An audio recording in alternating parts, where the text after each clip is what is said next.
Now there was a man named Elkanah, who was from Ramathaim Zophim in the hill country of Ephraim. He was the son of Jeroham, the son of Elihu, the son of Tohu, the son of Zuph, an Ephraimite.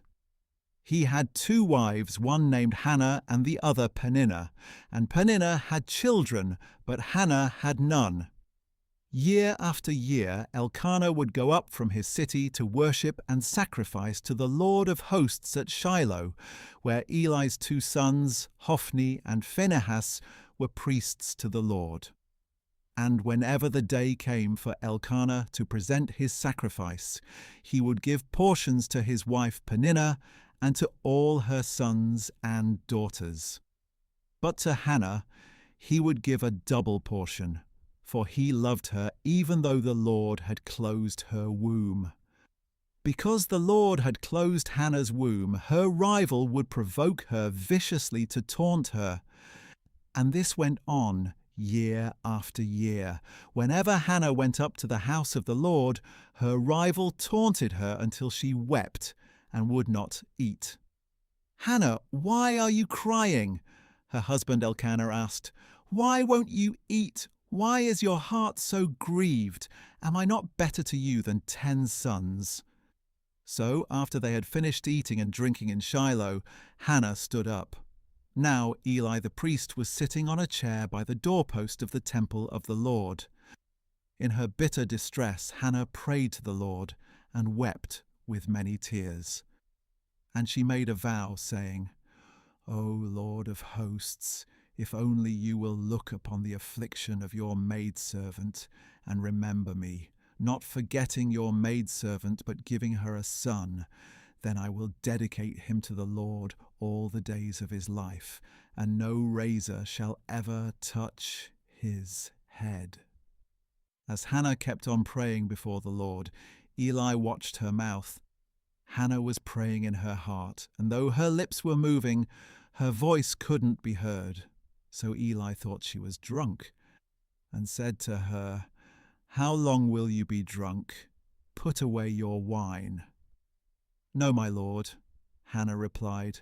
"I am a woman troubled in spirit. I have not had any wine or strong drink, but I have poured out my soul before the Lord.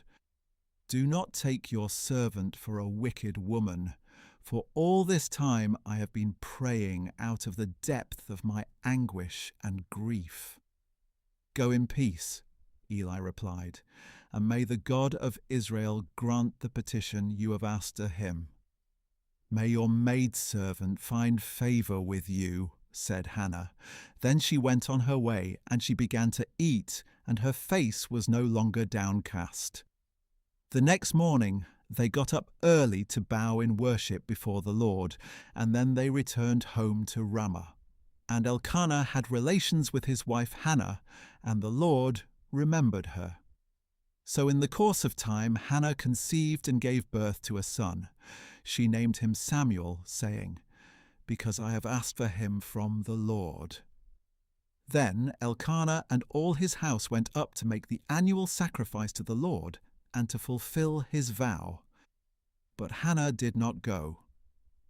"After the boy is weaned," she said to her husband, "I will take him to appear before the Lord and to stay there permanently." "Do what you think is best," her husband Elkanah replied, "and stay here until you have weaned him. Only may the Lord confirm his word." So Hannah stayed and nursed her son until she had weaned him. Once she had weaned him, Hannah took the boy with her, along with a 3-year-old bull, an ephah of flour, and a skin of wine. Though the boy was still young, she brought him to the house of the Lord at Shiloh.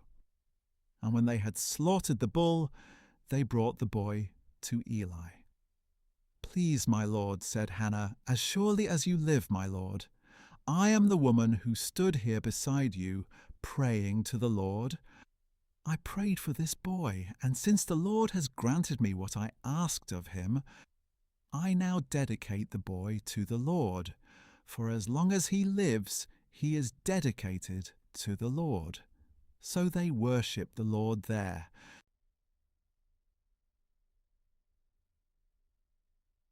At that time Hannah prayed, "My heart rejoices in the Lord.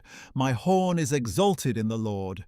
My mouth speaks boldly against my enemies, for I rejoice in your salvation. There is no one holy like the Lord. Indeed, there is no one besides you, and there is no rock like our God. Do not boast so proudly, or let arrogance come from your mouth. For the Lord is a God who knows, and by him actions are weighed. The bows of the mighty are broken, but the feeble are equipped with strength. The well-fed hire themselves out for food, but the starving hunger no more. The barren woman gives birth to 7, but she who has many sons pines away. The Lord brings death and gives life. He brings down to Sheol and raises up. The Lord sends poverty and wealth. He humbles and he exalts. He raises the poor from the dust and lifts the needy from the ash heap. He seats them among princes and bestows on them a throne of honor. For the foundations of the earth are the Lord's, and upon them he has set the world. He guards the steps of his faithful ones, but the wicked perish in darkness, for by his own strength shall no man prevail. Those who oppose the Lord will be shattered. He will thunder from heaven against them. The Lord will judge the ends of the earth and will give power to his king. He will exalt the horn of his anointed.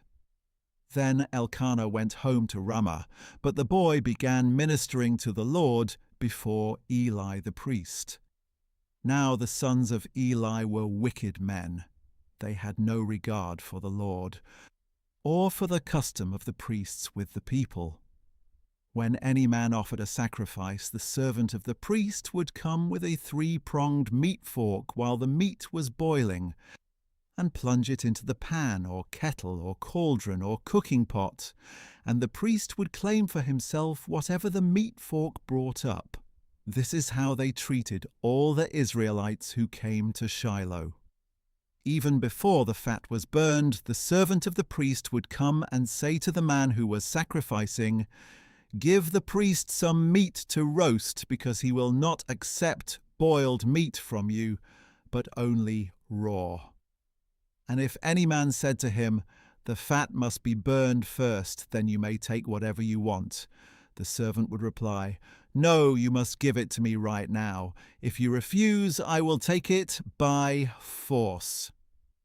Thus the sin of these young men was severe in the sight of the Lord, for they were treating the Lord's offering with contempt. Now Samuel was ministering before the Lord, a boy wearing a linen ephod. Each year his mother would make him a little robe and bring it to him when she went with her husband to offer the annual sacrifice. And Eli would bless Elkanah and his wife, saying, "May the Lord give you children by this woman in place of the one she dedicated to the Lord." Then they would go home. So the Lord attended to Hannah, and she conceived and gave birth to 3 sons and 2 daughters. Meanwhile the boy Samuel grew up in the presence of the Lord. Now Eli was very old, and he heard about everything his sons were doing to all Israel, and how they were sleeping with the women who served at the entrance to the tent of meeting. "Why are you doing these things?" Eli said to his sons. "I hear about your wicked deeds from all these people." "No, my sons, it is not a good report I hear circulating among the Lord's people. If a man sins against another man, God can intercede for him. But if a man sins against the Lord, who can intercede for him?" But they wouldn't listen to their father, since the Lord intended to put them to death. And the boy Samuel continued to grow in stature and in favor with the Lord and with man. Then a man of God came to Eli and told him, "This is what the Lord says. Did I not clearly reveal myself to your father's house when they were in Egypt under Pharaoh's house? And out of all the tribes of Israel I selected your father to be my priest. to offer sacrifices on my altar, to burn incense, and to wear an ephod in my presence. I also gave to the house of your father all the food offerings of the Israelites. Why then do you kick at my sacrifice and offering that I have prescribed for my dwelling place? You have honoured your sons more than me by fattening yourselves with the best of all the offerings of my people Israel. Therefore the Lord, the God of Israel, declares, I did indeed say that your house and the house of your father would walk before me forever. But now the Lord declares, Far be it from me, for I will honour those who honour me, but those who despise me will be disdained. Behold, the days are coming when I will cut off your strength and the strength of your father's house, so that no one in it will reach old age. You will see distress in my dwelling place. Despite all that is good in Israel, no one in your house will ever again reach old age. And every one of you that I do not cut off from my altar, I will cause your eyes to fail and your heart to grieve. All your descendants will die by the sword of men. And this sign shall come to you concerning your 2 sons, Hophni and Phinehas. They will both die on the same day. Then I will raise up for myself a faithful priest. He will do whatever is in my heart and mind. And I will build for him an enduring house, and he will walk before my anointed one for all time. And everyone left in your house will come and bow down to him for a piece of silver or a morsel of bread, pleading, Please appoint me to some priestly office so that I can eat a piece of bread.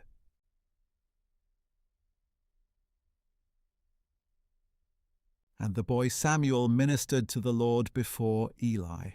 Now in those days the word of the Lord was rare and visions were scarce. And at that time Eli, whose eyesight had grown so dim that he could not see, was lying in his room.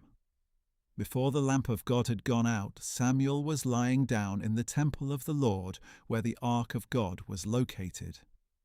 Then the Lord called to Samuel, and he answered, Here I am. He ran to Eli and said, Here I am, for you have called me. I did not call, Eli replied. Go back and lie down. So he went and lay down. Once again the Lord called, Samuel! So Samuel got up, went to Eli and said, Here I am, for you have called me. My son, I did not call, Eli replied. Go back and lie down. Now Samuel did not yet know the Lord, because the word of the Lord had not yet been revealed to him. Once again, for the 3rd time, the Lord called to Samuel. He got up, went to Eli and said, Here I am, for you have called me. Then Eli realized that it was the Lord who was calling the boy. Go and lie down, he said to Samuel, and if he calls you, say, Speak, Lord, for your servant is listening. So Samuel went and lay down in his place. Then the Lord came and stood there, calling as before, Samuel, Samuel! And Samuel answered, Speak, for your servant is listening. Then the Lord said to Samuel, I am about to do something in Israel at which the ears of all who hear it will tingle. On that day I will carry out against Eli everything I have spoken about his house, from beginning to end. I told him that I would judge his house forever for the iniquity of which he knows, because his sons blasphemed God, and he did not restrain them. Therefore I have sworn to the house of Eli, the iniquity of Eli's house shall never be atoned for by sacrifice or offering. Samuel lay down until the morning. Then he opened the doors of the house of the Lord. He was afraid to tell Eli the vision. But Eli called to him and said, Samuel, my son. Here I am, answered Samuel. What was the message he gave you? Eli asked. "Do not hide it from me. May God punish you, and ever so severely, if you hide from me anything he said to you." So Samuel told him everything and did not hide a thing from him. "He is the Lord," replied Eli. "Let him do what is good in his eyes." And Samuel grew, and the Lord was with him, and he let none of Samuel's words fall to the ground. So all Israel from Dan to Beersheba knew that Samuel was confirmed as a prophet of the Lord. And the Lord continued to appear at Shiloh, because there he revealed himself to Samuel by his word.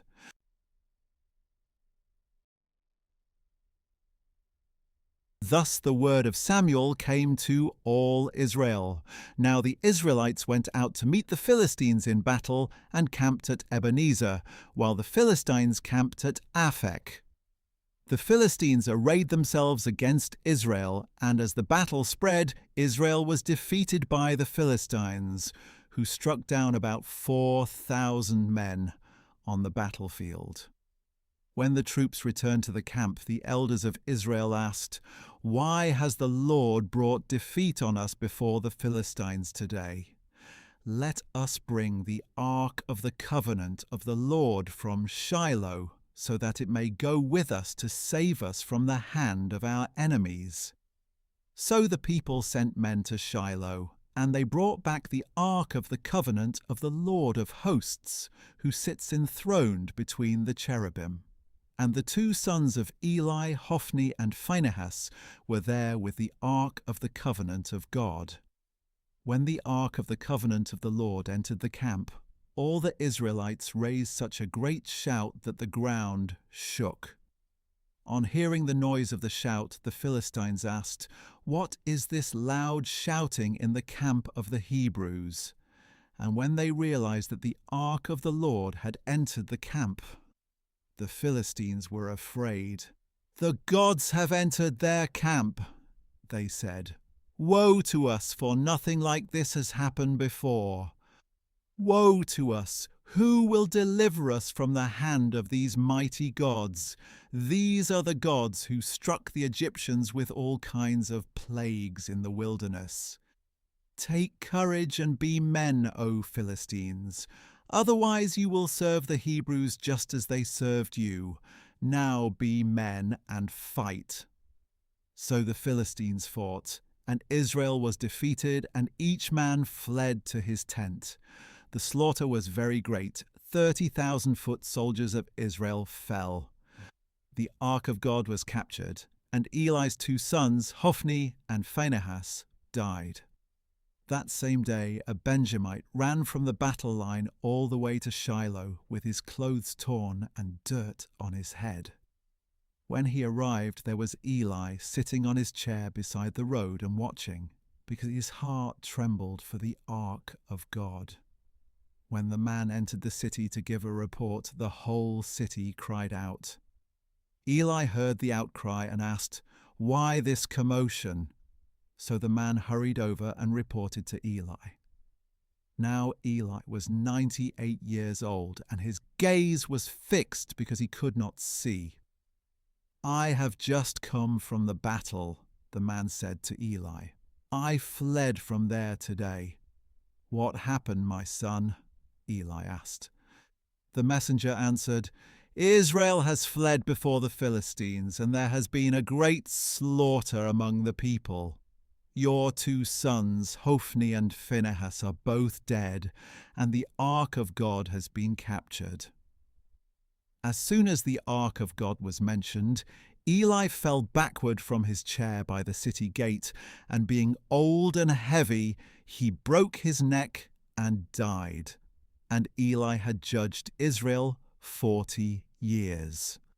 Now Eli's daughter-in-law, the wife of Phinehas, was pregnant and about to give birth. When she heard the news of the capture of God's ark and the deaths of her father-in-law and her husband, she collapsed and gave birth, for her labor pains overtook her. As she was dying, the women attending to her said, "Do not be afraid, for you have given birth to a son." But she did not respond or pay any heed. And she named the boy Ichabod, saying, "The glory has departed from Israel, because the ark of God had been captured, and her father-in-law and her husband had been killed." "The glory has departed from Israel," she said, "for the ark of God has been captured."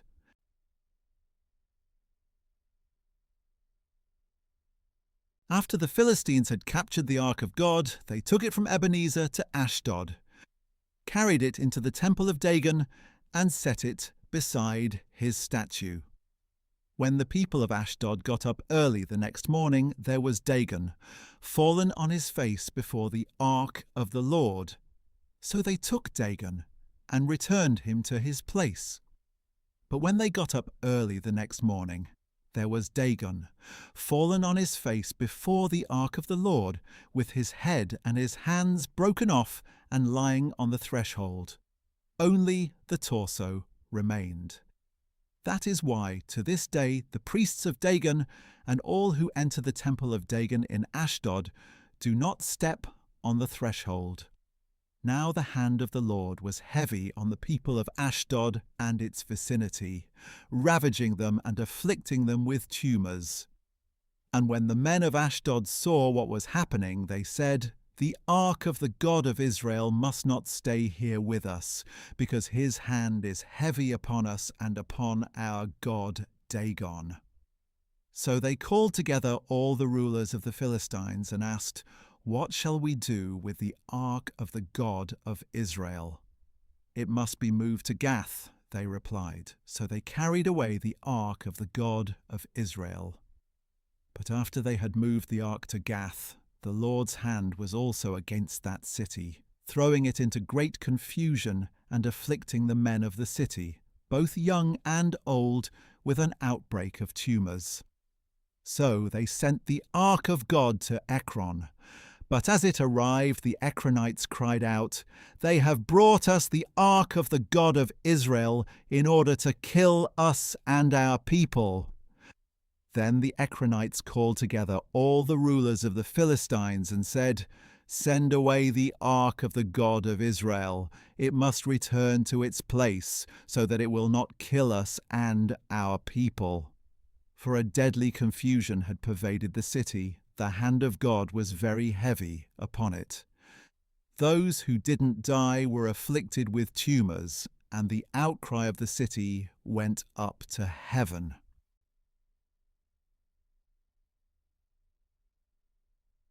When the ark of the Lord had been in the land of the Philistines 7 months, the Philistines summoned the priests and diviners, saying, "What shall we do with the ark of the Lord? Tell us how to send it back to its place." They replied, "If you return the ark of the God of Israel, do not send it away empty, but by all means return it to him with a guilt offering. Then you will be healed, and you will understand why his hand has not been lifted from you." "What guilt offering should we send back to him?" asked the Philistines.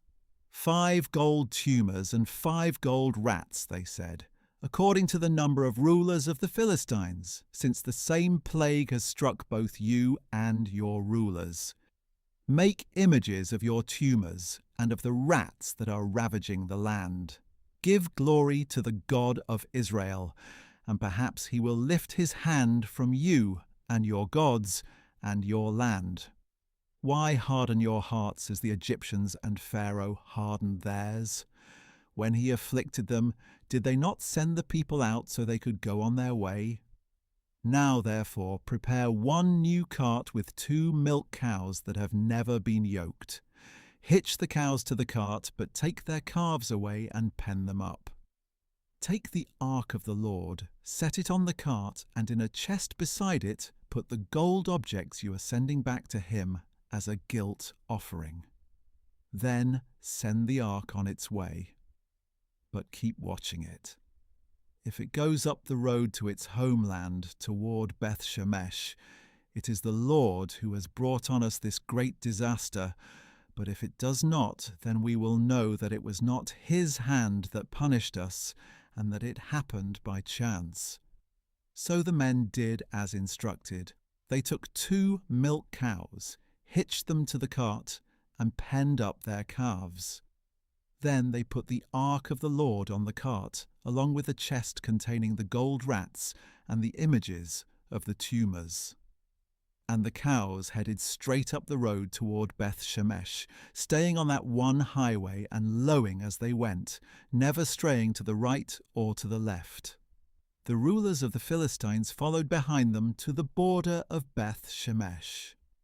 Now the people of Beth Shemesh were harvesting wheat in the valley, and when they looked up and saw the ark, they were overjoyed at the sight.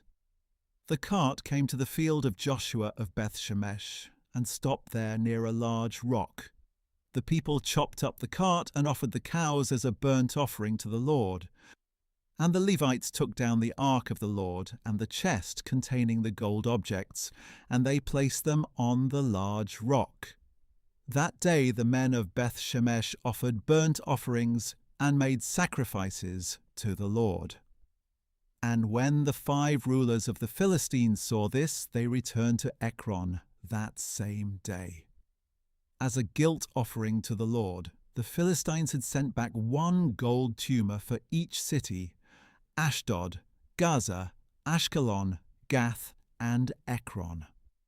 The number of gold rats also corresponded to the number of Philistine cities belonging to the 5 rulers, the fortified cities and their outlying villages.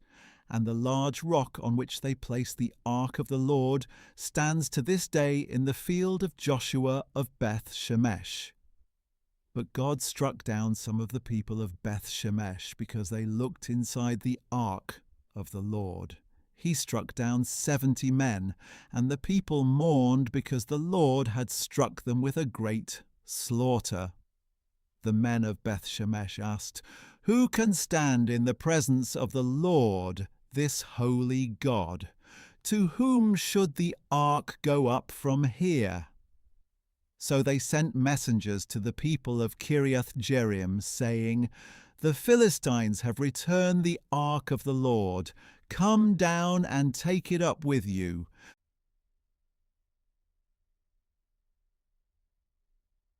Then the men of Kiriath Jearim came for the ark of the Lord, and took it into Abinadab's house on the hill, and they consecrated his son Eleazar to guard the ark of the Lord. And from that day a long time passed, 20 years in all, as the ark remained at Kiriath Jearim, and all the house of Israel mournfully sought the Lord. Then Samuel said to all the house of Israel, "If you are returning to the Lord with all your hearts, then put away the foreign gods and Ashtoreths among you. Prepare your hearts for the Lord, and serve him only, and he will deliver you from the hand of the Philistines." So the Israelites put away the Baals and Ashtoreths and served only the Lord. Then Samuel said, "Gather all Israel to Mizpah, and I will pray to the Lord on your behalf." When they had gathered at Mizpah, they drew water and poured it out before the Lord. On that day they fasted, and there they confessed, "We have sinned against the Lord." And Samuel judged the Israelites at Mizpah. When the Philistines heard that the Israelites had gathered at Mizpah, their rulers marched up toward Israel. And when the Israelites learned of this, they feared the Philistines, and said to Samuel, "Do not stop crying out to the Lord our God for us, that he may save us from the hand of the Philistines." Then Samuel took a suckling lamb and offered it as a whole burnt offering to the Lord. He cried out to the Lord on behalf of Israel, and the Lord answered him. As the Philistines drew near to fight against Israel, Samuel was offering up the burnt offering. But that day the Lord thundered loudly against the Philistines, and threw them into such confusion that they fled before Israel. Then the men of Israel charged out of Mizpah and pursued the Philistines, striking them down all the way to an area below Beth-kar. Afterward, Samuel took a stone and set it up between Mizpah and Shen.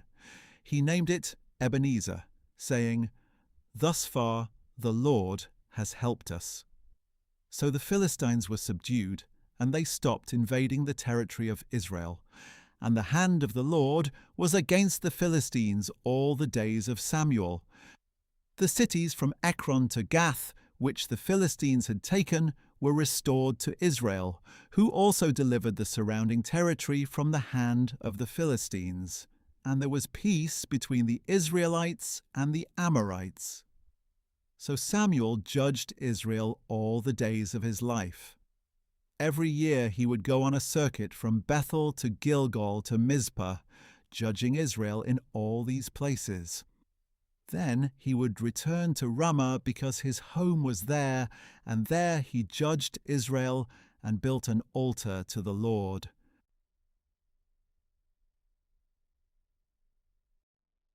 When Samuel grew old, he appointed his sons as judges over Israel. The name of his firstborn son was Joel, and the name of his second was Abijah. They were judges in Beersheba. But his sons did not walk in his ways. They turned aside toward dishonest gain, accepting bribes and perverting justice. So all the elders of Israel gathered together and came to Samuel at Ramah. "Look," they said, "you are old, and your sons do not walk in your ways. Now appoint a king to judge us like all the other nations." But when they said, "Give us a king to judge us," their demand was displeasing in the sight of Samuel. So he prayed to the Lord. And the Lord said to Samuel, "Listen to the voice of the people in all that they say to you. For it is not you they have rejected, but they have rejected me as their king, just as they have done from the day I brought them up out of Egypt until this day, forsaking me and serving other gods, so they are doing to you. Now listen to their voice, but you must solemnly warn them and show them the manner of the king who will reign over them." So Samuel spoke all the words of the Lord to the people who were asking him for a king. He said, "This will be the manner of the king who will reign over you. He will take your sons and appoint them to serve his own chariots and horses, and to run in front of his chariots. He will appoint some for himself as commanders of thousands and of 50s, and others to plough his ground, to reap his harvest, and to make his weapons of war and equipment for his chariots. And he will take your daughters to be perfumers, cooks, and bakers. He will take the best of your fields and vineyards and olive groves, and give them to his servants. He will take 1/10 of your grain and grape harvest, and give it to his officials and servants. And he will take your menservants and maidservants, and your best cattle and donkeys, and put them to his own use. He will take 1/10 of your flocks, and you yourselves will become his slaves. When that day comes, you will beg for relief from the king you have chosen, but the Lord will not answer you on that day." Nevertheless, the people refused to listen to Samuel. "No," they said, "we must have a king over us. Then we will be like all the other nations, with a king to judge us, to go out before us, and to fight our battles." Samuel listened to all the words of the people and repeated them in the hearing of the Lord. "Listen to their voice," the Lord said to Samuel. "Appoint a king for them." Then Samuel told the men of Israel, "Everyone must go back to his city."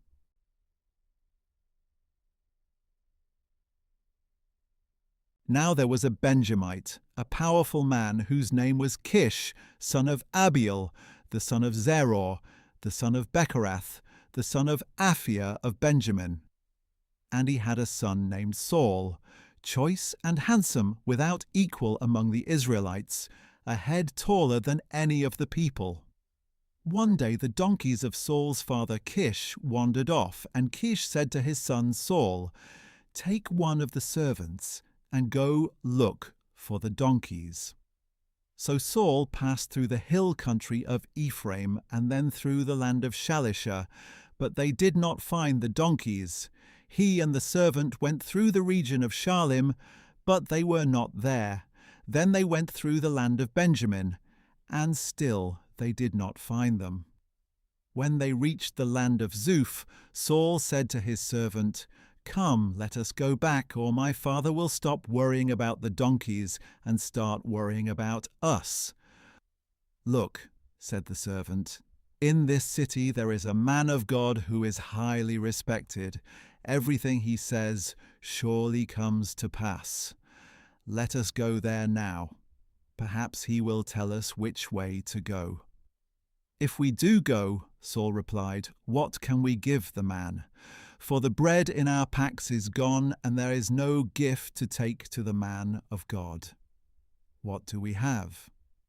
The servant answered him again. "Look," he said, "I have here in my hand a 1/4 shekel of silver. I will give it to the man of God, and he will tell us our way." Formerly in Israel, a man on his way to inquire of God would say, "Come, let us go to the seer," for the prophet of today was formerly called the seer. "Good," said Saul to his servant, "come, let us go." So they set out for the city where the man of God was. And as they were climbing the hill to the city, they met some young women coming out to draw water and asked, "Is the seer here?" "Yes, he is ahead of you," they answered. "Hurry now, for today he has come to the city, because the people have a sacrifice on the high place. As soon as you enter the city, you will find him before he goes up to the high place to eat. The people will not eat until he comes, because he must bless the sacrifice. After that, the guests will eat. Go up at once. You will find him." So Saul and his servant went up toward the city, and as they were entering it, there was Samuel coming toward them on his way up to the high place. Now, on the day before Saul's arrival, the Lord had revealed to Samuel, "Oh, at this time tomorrow I will send you a man from the land of Benjamin, and you are to anoint him ruler over my people Israel. He will save them from the hand of the Philistines. For I have looked upon my people, because their cry has come to me." When Samuel saw Saul, the Lord told him, "Here is the man of whom I spoke. He shall rule over my people." Saul approached Samuel in the gateway and asked, "Would you please tell me where the seer's house is?" "I am the seer," Samuel replied. "Go up before me to the high place, for you shall eat with me today. And when I send you off in the morning, I will tell you all that is in your heart. As for the donkeys you lost 3 days ago, do not worry about them, for they have been found. And upon whom is all the desire of Israel, if not upon you and all your father's house?" Saul replied, "Am I not a Benjamite from the smallest tribe of Israel? And is not my clan the least of all the clans of Benjamin? So why would you say such a thing to me?" Then Samuel took Saul and his servant, brought them into the hall, and seated them in the place of honor among those who were invited, about 30 in all. And Samuel said to the cook, "Bring the portion I gave you and told you to set aside." So the cook picked up the leg and what was attached to it, and set it before Saul. Then Samuel said, "Here is what was kept back. It was set apart for you. Eat, for it has been kept for you for this occasion, from the time I said, 'I have invited the people.'" So Saul dined with Samuel that day. And after they had come down from the high place into the city, Samuel spoke with Saul on the roof of his house. They got up early in the morning, and just before dawn, Samuel called to Saul on the roof, "Get ready, and I will send you on your way." So Saul got ready, and both he and Samuel went outside together. As they were going down to the edge of the city, Samuel said to Saul, Tell the servant to go on ahead of us, but you stay for a while, and I will reveal to you the word of God." So the servant went on.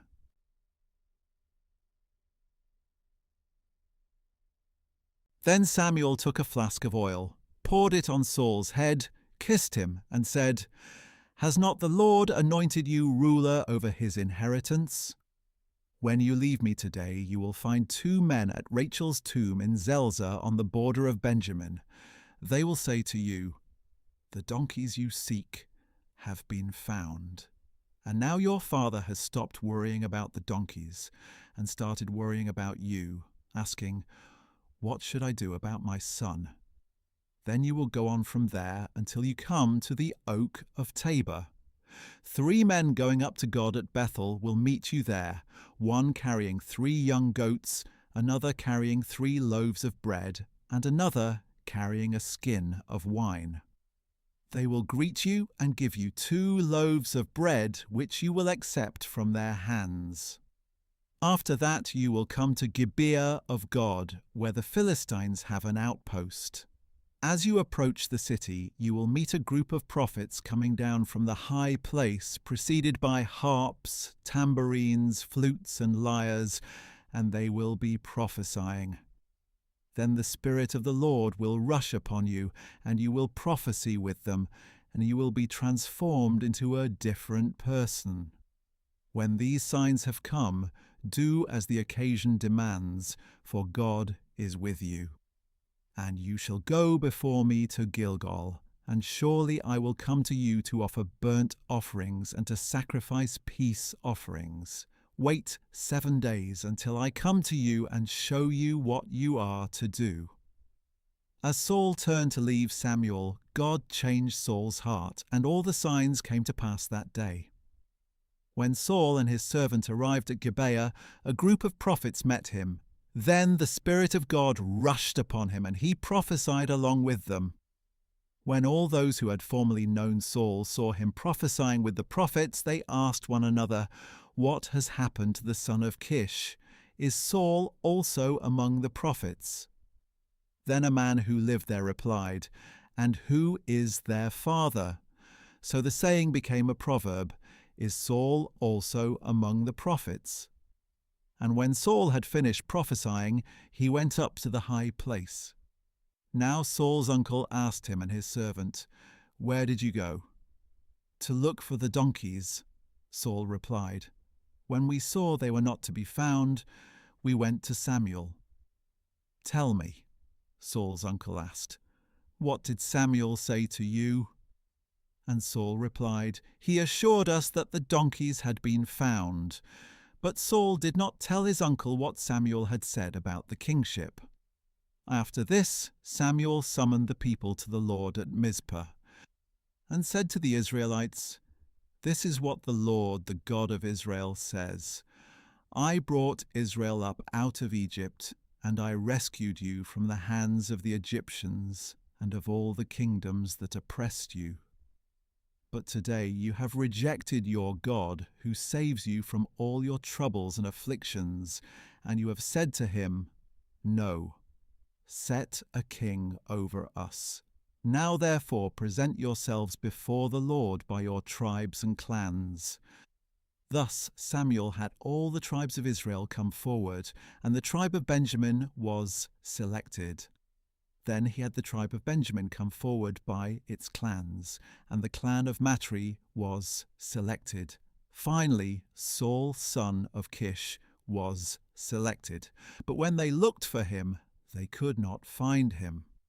So again they inquired of the Lord, "Has the man come here yet?" And the Lord replied, "Behold, he has hidden himself among the baggage." So they ran and brought Saul, and when he stood among the people, he was a head taller than any of the others. Samuel said to all the people, "Do you see the one the Lord has chosen? There is no one like him among all the people." And all the people shouted, "Long live the king!" Then Samuel explained to the people the rights of kingship. He wrote them on a scroll and laid it up before the Lord. And Samuel sent all the people away, each to his own home. Saul also went to his home in Gibeah, and the men of valor whose hearts God had touched went with him. But some worthless men said, "How can this man save us?" So they despised him and brought him no gifts, but Saul remained silent about it.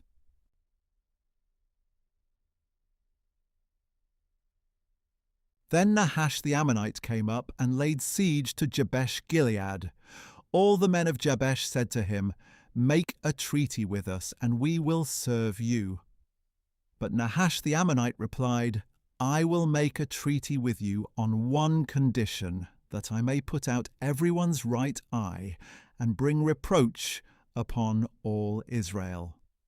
"Hold off for 7 days," replied the elders of Jabesh, "and let us send messengers throughout Israel. If there is no one to save us, we will surrender to you."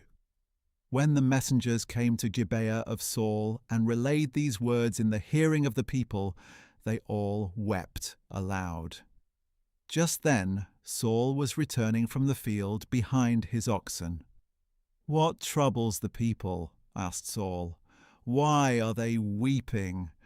And they relayed to him the words of the men from Jabesh.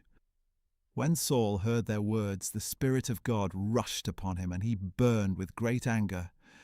He took a pair of oxen, cut them into pieces, and sent them by messengers throughout the land of Israel, proclaiming, "This is what will be done to the oxen of anyone who doesn't march behind Saul and Samuel." Then the terror of the Lord fell upon the people, and they came out together as one man. And when Saul numbered them at Bezek, there were 300,000 Israelites and 30,000 men of Judah. So they said to the messengers who had come, "Tell the men of Jabesh Gilead, deliverance will be yours tomorrow by the time the sun is hot." And when the messengers relayed this to the men of Jabesh, they rejoiced. Then the men of Jabesh said to Nahash, "Tomorrow we will come out, and you can do with us whatever seems good to you." The next day Saul organized the troops into 3 divisions, and during the morning watch they invaded the camp of the Ammonites and slaughtered them until the hottest part of the day.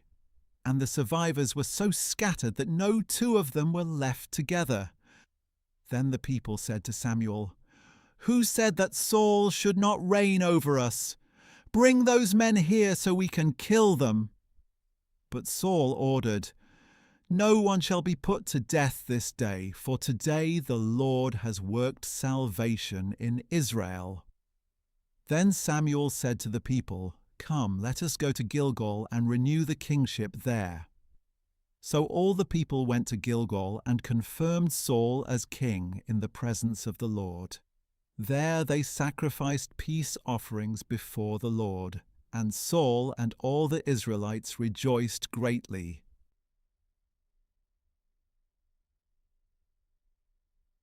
Then Samuel said to all Israel, "I have listened to your voice in all that you have said to me, and I have set over you a king. Now here is the king walking before you, and I am old and grey, and my sons are here with you. I have walked before you from my youth until this day. Here I am. Bear witness against me before the Lord and before his anointed. Whose ox or donkey have I taken? Whom have I cheated or oppressed? From whose hand have I accepted a bribe and closed my eyes? Tell me, and I will restore it to you." "You have not cheated us or oppressed us," they replied, "nor have you taken anything from the hand of man."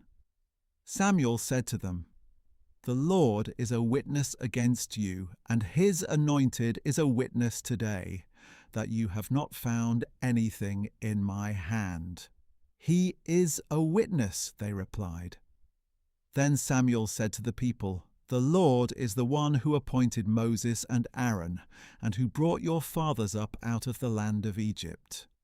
Now present yourselves, so that I may confront you before the Lord with all the righteous acts he has done for you and your fathers. When Jacob went to Egypt, Your fathers cried out to the Lord, and he sent them Moses and Aaron, who brought your fathers out of Egypt and settled them in this place. But they forgot the Lord their God, and he sold them into the hand of Sisera, the commander of the army of Hosea, and into the hands of the Philistines and the king of Moab, who fought against them. Then they cried out to the Lord and said, We have sinned, for we have forsaken the Lord and served the Baals and Ashtoreths. Now deliver us from the hands of our enemies, that we may serve you. So the Lord sent Jerubbaal, Barak, Jephthah, and Samuel, and he delivered you from the hands of your enemies on every side, and you dwelt securely. But when you saw that Nahash, king of the Ammonites, was moving against you, you said to me, No, we must have a king to rule over us, even though the Lord your God was your king. Now here is the king you have chosen, the one you requested. Behold, the Lord has placed a king over you. If you fear the Lord and serve him and obey his voice, and if you do not rebel against the command of the Lord, and if both you and the king who rules over you follow the Lord your God, then all will be well. But if you disobey the Lord and rebel against his command, then the hand of the Lord will be against you as it was against your fathers. Now therefore present yourselves and see this great thing that the Lord will do before your eyes. Is it not the wheat harvest today? I will call on the Lord to send thunder and rain, so that you will know and see what a great evil you have committed in the sight of the Lord by asking for a king. So Samuel called to the Lord, and on that day the Lord sent thunder and rain. As a result, all the people greatly feared the Lord and Samuel. They pleaded with Samuel, Pray to the Lord your God for your servants, so that we will not die. For we have added to all our sins the evil of asking for a king. Do not be afraid, Samuel replied. Even though you have committed all this evil, do not turn aside from following the Lord, but serve the Lord with all your heart. Do not turn aside after worthless things that cannot profit you or deliver you, for they are empty. Indeed, for the sake of his great name, the Lord will not abandon his people, because he was pleased to make you his own. As for me, far be it from me that I should sin against the Lord by ceasing to pray for you, and I will continue to teach you the good and right way. Above all, fear the Lord and serve him faithfully with all your heart. Consider what great things he has done for you. But if you persist in doing evil, both you and your king will be swept away.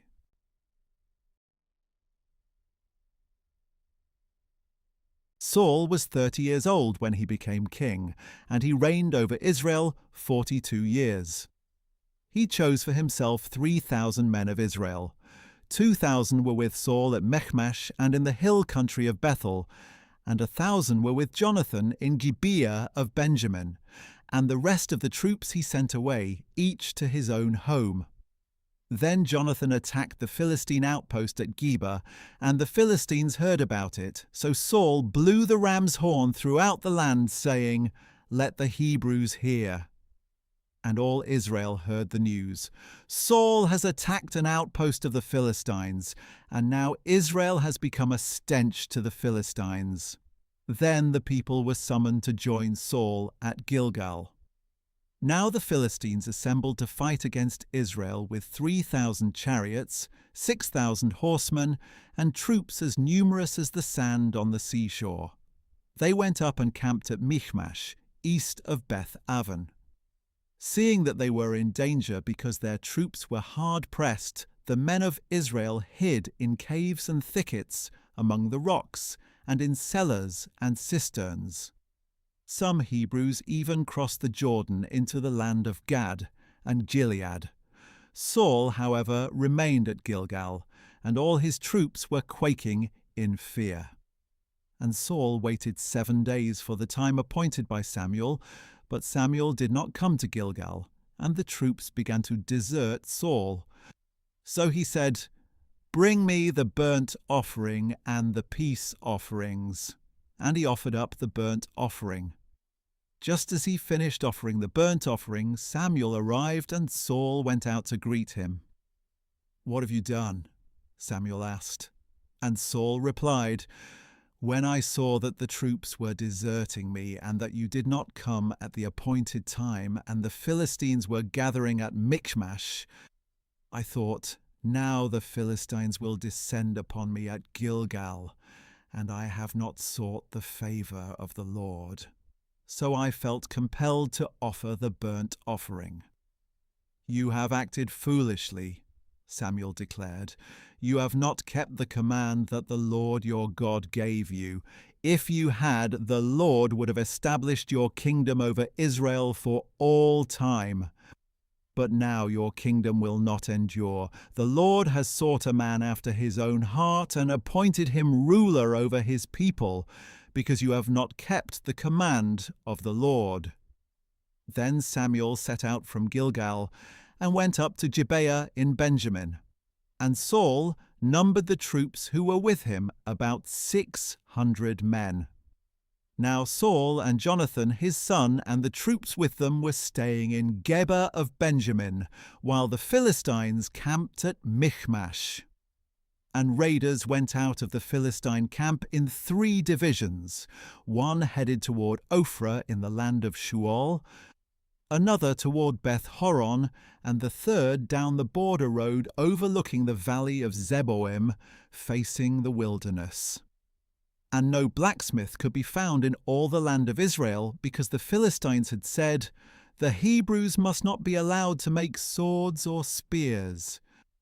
Instead, all the Israelites would go down to the Philistines to sharpen their plowshares, mattocks, axes, and sickles.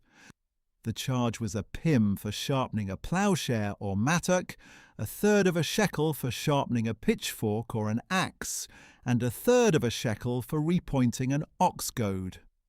So on the day of battle, not a sword or spear could be found in the hands of the troops with Saul and Jonathan. Only Saul and his son Jonathan had weapons. And a garrison of the Philistines had gone out to the pass at Michmash.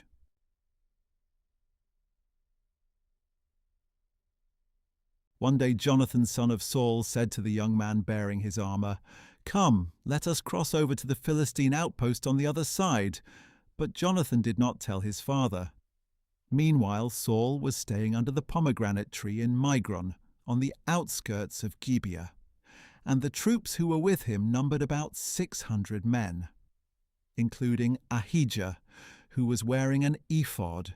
He was the son of Ichabod's brother Ahitub, son of Phinehas, the son of Eli, the priest of the Lord, in Shiloh. But the troops did not know that Jonathan had left.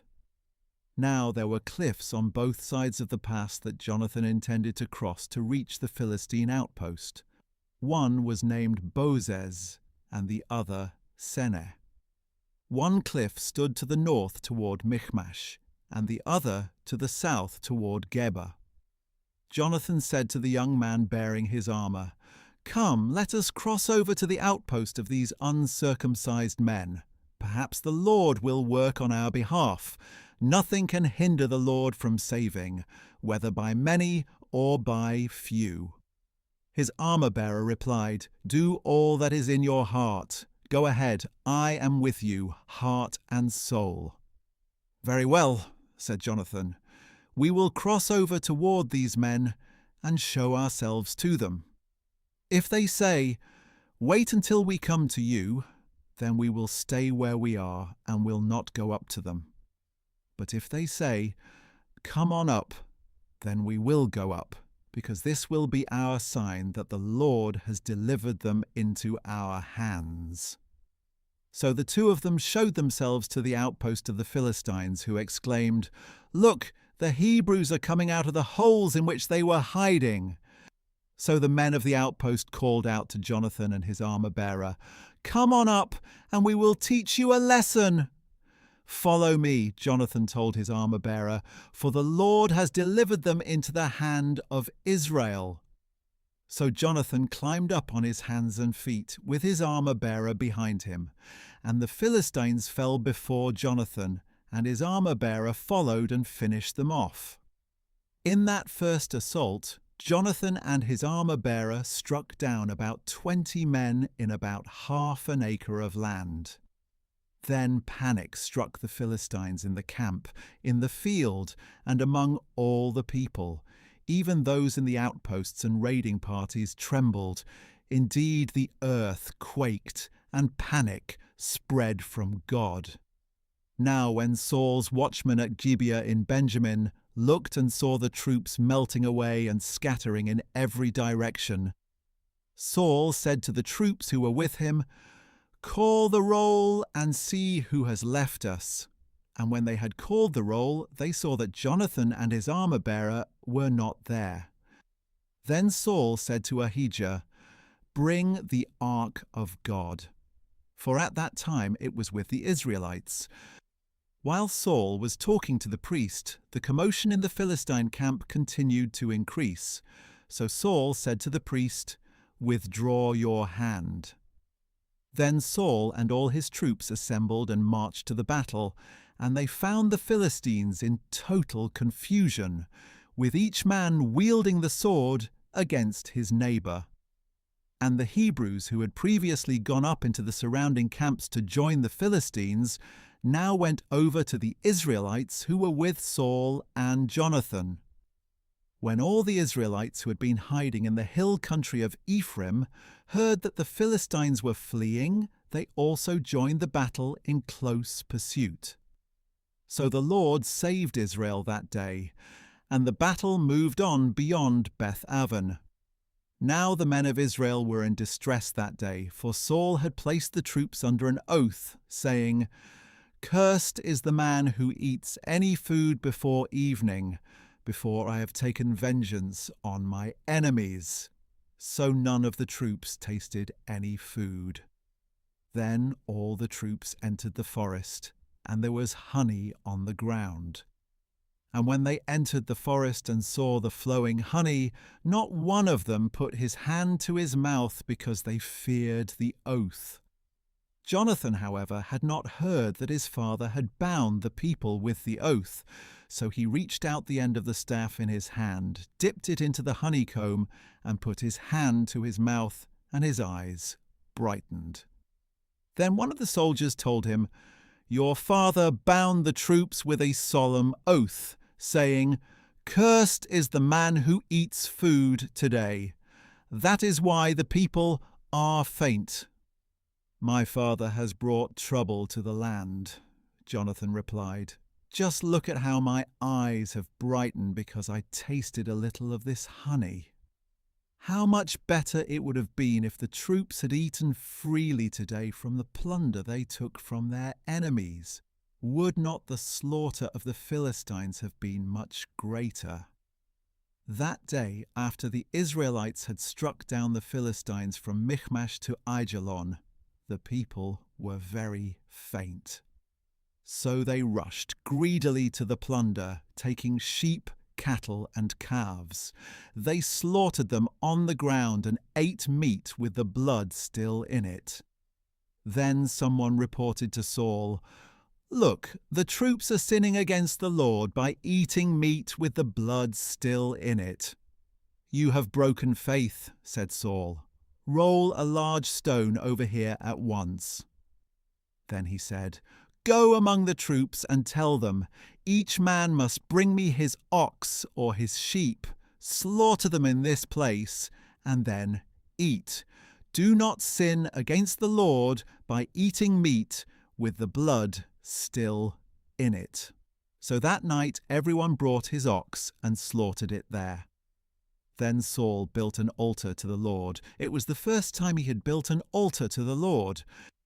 And Saul said, "Let us go down after the Philistines by night and plunder them until dawn, leaving no man alive. "Do what seems good to you," the troops replied. But the priest said, "We must consult God here." So Saul inquired of God, "Shall I go down after the Philistines? Will you give them into the hand of Israel?" But God did not answer him that day. Therefore Saul said, "Come here, all you leaders of the troops, and let us investigate how this sin has occurred today. As surely as the Lord who saves Israel lives, even if it is my son Jonathan, he must die." But not one of the troops said a word. Then Saul said to all Israel, "You stand on one side, and I and my son Jonathan will stand on the other side." "Do what seems good to you," the troops replied. So Saul said to the Lord, the God of Israel, "Why have you not answered your servant this day? If the fault is with me or my son Jonathan, respond with Urim, but if the fault is with the men of Israel, respond with Thummim." And Jonathan and Saul were selected, but the people were cleared of the charge. Then Saul said, "Cast the lot between me and my son Jonathan." And Jonathan was selected. "Tell me what you have done," Saul commanded him. So Jonathan told him, "I only tasted a little honey with the end of the staff that was in my hand, and now I must die?" And Saul declared, "May God punish me, and ever so severely, if you, Jonathan, do not surely die." But the people said to Saul, "Must Jonathan die, he who accomplished such a great deliverance for Israel? Never. As surely as the Lord lives, not a hair of his head will fall to the ground, for with God's help he has accomplished this today." So the people rescued Jonathan, and he did not die. Then Saul gave up his pursuit of the Philistines, and the Philistines returned to their own land. After Saul had assumed the kingship over Israel, he fought against all his enemies on every side: the Moabites, the Ammonites, the Edomites, the kings of Zobah, and the Philistines. Wherever he turned, he routed them. He fought valiantly and defeated the Amalekites, delivering Israel from the hands of its plunderers. Now the sons of Saul were Jonathan, Ishvi, and Malchishua. His 2 daughters were named Merab, his firstborn, and Michal, his younger daughter. His wife's name was Ahinoam, daughter of Ahimaaz. The name of the commander of his army was Abner, the son of Saul's uncle Ner. Saul's father Kish and Abner's father Ner were sons of Abiel. And the war with the Philistines was fierce for all the days of Saul. So whenever he noticed any strong or brave man, Saul would enlist him.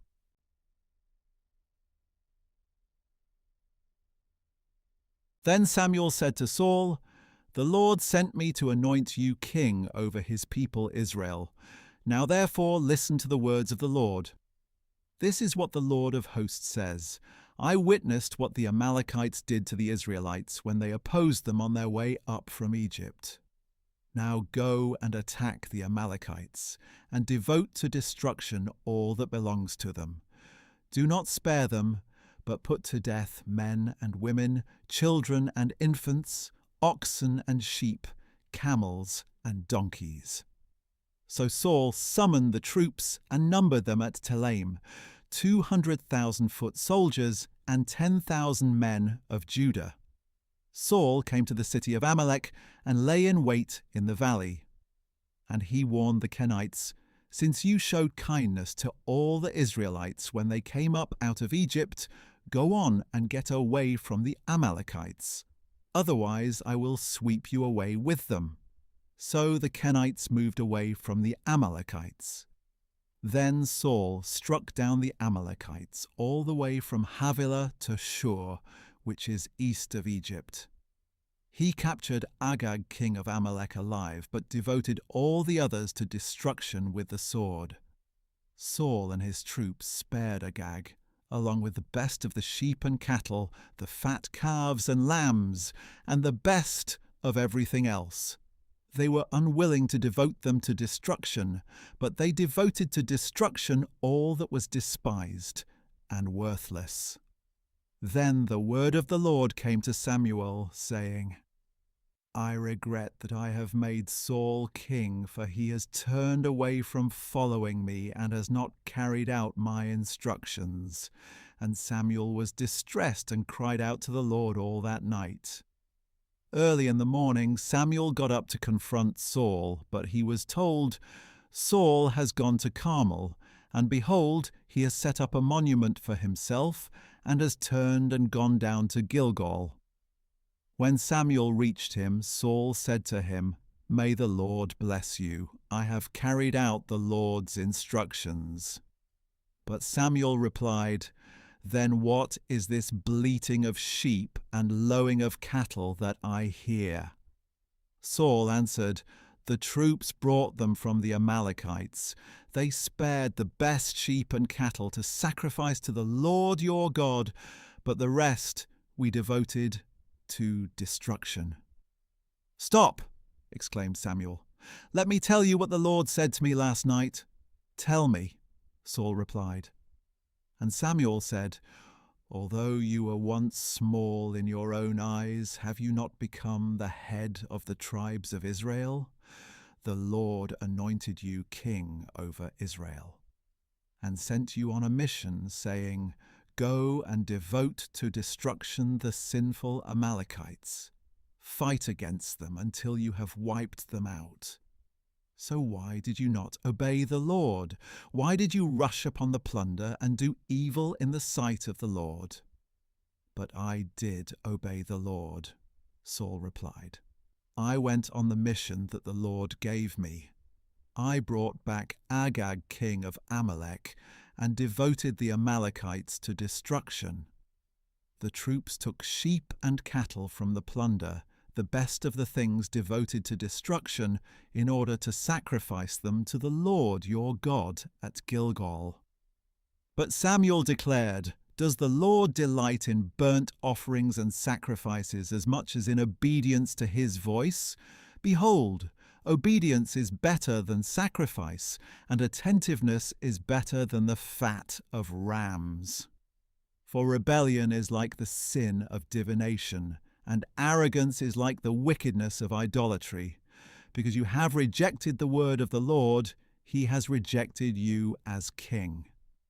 Then Saul said to Samuel, I have sinned. I have transgressed the Lord's commandment and your instructions, because I feared the people and obeyed their voice. Now, therefore, please forgive my sin and return with me, so I can worship the Lord. I will not return with you, Samuel replied, for you have rejected the word of the Lord, and he has rejected you as king over Israel. As Samuel turned to go, Saul grabbed the hem of his robe, and it tore. So Samuel said to him, The Lord has torn the kingdom of Israel from you today, and has given it to your neighbor who is better than you. Moreover, the glory of Israel does not lie or change his mind, for he is not a man, that he should change his mind. I have sinned, Saul replied. Please honor me now before the elders of my people and before Israel. Come back with me so that I may worship the Lord your God. So Samuel went back with Saul, and Saul worshipped the Lord.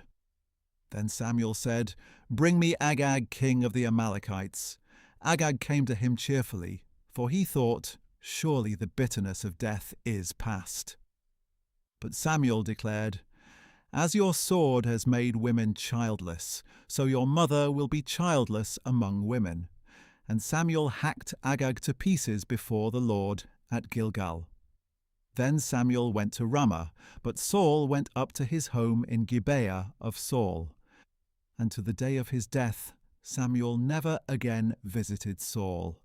Samuel mourned for Saul, and the Lord regretted that he had made Saul king over Israel.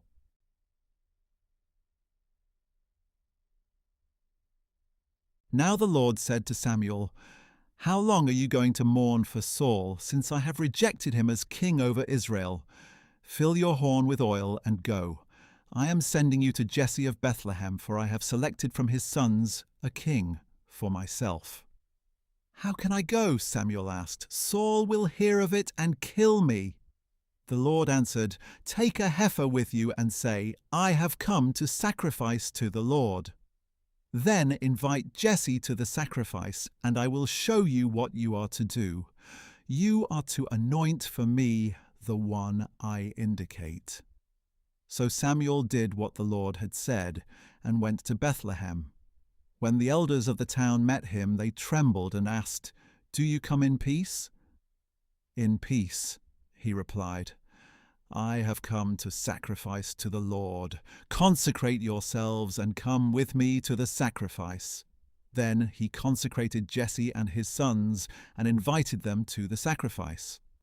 When they arrived, Samuel saw Eliab and said, "Surely here before the Lord is his anointed."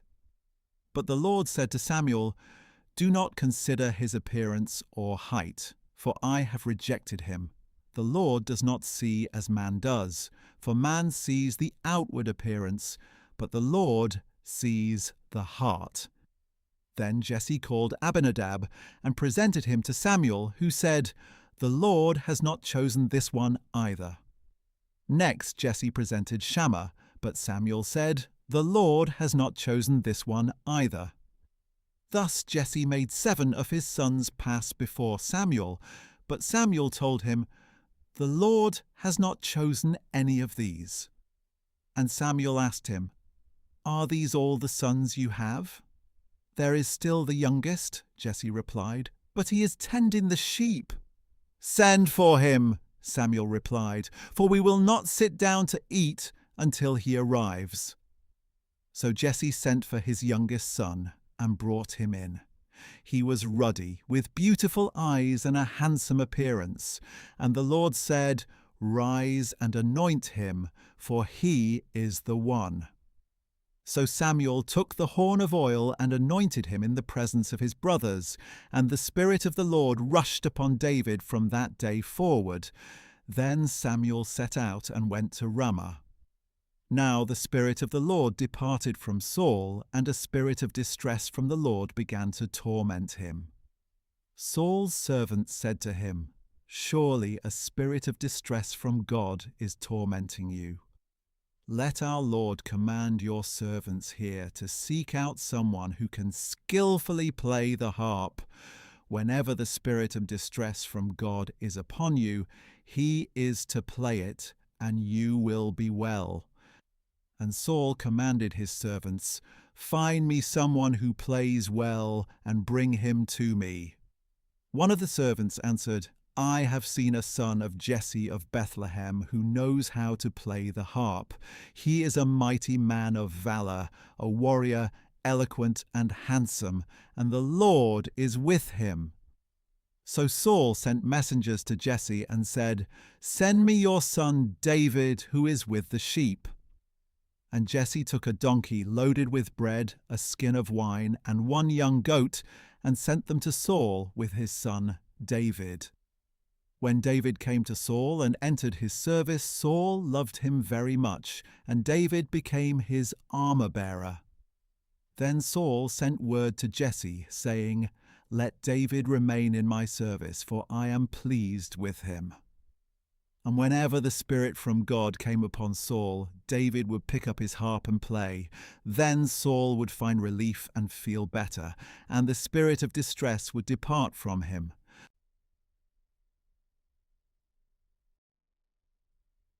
Now the Philistines gathered their forces for war at Soko in Judah, and they camped between Soko and Azekah in Ephes Dammim. Saul and the men of Israel assembled and camped in the valley of Elah, arraying themselves for battle against the Philistines. The Philistines stood on one hill, and the Israelites stood on another, with the valley between them. Then a champion named Goliath, who was from Gath, came out from the Philistine camp. He was 6 cubits and a span in height, and he had a bronze helmet on his head. He wore a bronze coat of mail weighing 5,000 shekels, and he had armor of bronze on his legs and a javelin of bronze slung between his shoulders. The shaft of his spear was like a weaver's beam, and its iron point weighed 600 shekels. In addition, his shield-bearer went before him. And Goliath stood and shouted to the ranks of Israel, "Why do you come out and array yourselves for battle? Am I not a Philistine, and are you not servants of Saul? Choose one of your men and have him come down against me. If he is able to fight me and kill me, then we will be your servants. But if I prevail against him and kill him, then you shall be our servants and work for us." Then the Philistine said, "I defy the ranks of Israel this day. Give me a man to fight." On hearing the words of the Philistine, Saul and all the Israelites were dismayed and greatly afraid. Now David was the son of a man named Jesse, an Ephrathite from Bethlehem of Judah, who had 8 sons. And in the days of Saul, Jesse was old and well along in years. The 3 older sons of Jesse had followed Saul into battle. The firstborn was Eliab, the second was Abinadab, and the third was Shammah. And David was the youngest. The 3 oldest had followed Saul. But David went back and forth from Saul to tend his father's sheep in Bethlehem. For 40 days the Philistine came forward every morning and evening to take his stand. One day Jesse said to his son David, "Take this ephah of roasted grain and these 10 loaves of bread for your brothers, and hurry to their camp. Take also these 10 portions of cheese to the commander of their unit. Check on the welfare of your brothers and bring back an assurance from them. They are with Saul and all the men of Israel in the valley of Elah, fighting against the Philistines." So David got up early in the morning, left the flock with a keeper, loaded up, and set out as Jesse had instructed him. He reached the camp as the army was marching out to its position and shouting the battle cry. And Israel and the Philistines arrayed in formation against each other. Then David left his supplies in the care of the quartermaster and ran to the battle line. When he arrived, he asked his brothers how they were doing. And as he was speaking with them, suddenly the champion named Goliath, the Philistine from Gath, came forward from the ranks of the Philistines and shouted his usual words, which David also heard. When all the men of Israel saw Goliath, they fled from him in great fear. Now the men of Israel had been saying, "Do you see how this man keeps coming out to defy Israel? To the man who kills him, the king will give great riches, and he will give him his daughter in marriage and exempt his father's house from taxation in Israel." David asked the men who were standing with him, "What will be done for the man who kills this Philistine and removes this disgrace from Israel? Just who is this uncircumcised Philistine, that he should defy the armies of the living God?" The people told him about the offer, saying, "That is what will be done for the man who kills him." Now when David's oldest brother Eliab heard him speaking to the men, his anger burned against David. "Why have you come down here?" he asked. "And with whom did you leave those few sheep in the wilderness? I know your pride and wickedness of heart. You have come down to see the battle." "What have I done now?" said David. "Was it not just a question?" Then he turned from him towards another and asked about the offer, and those people answered him just as the first ones had answered. Now David's words were overheard and reported to Saul, who sent for him. And David said to Saul, "Let no man's heart fail on account of this Philistine. Your servant will go and fight him." But Saul replied, "You cannot go out against this Philistine to fight him. You are just a boy, and he has been a warrior from his youth." David replied, "Your servant has been tending his father's sheep, and whenever a lion or a bear came and carried off a lamb from the flock, I went after it, struck it down, and delivered the lamb from its mouth. If it reared up against me, I would grab it by its fur, strike it down, and kill it. Your servant has killed lions and bears. This uncircumcised Philistine will be like one of them, for he has defied the armies of the living God."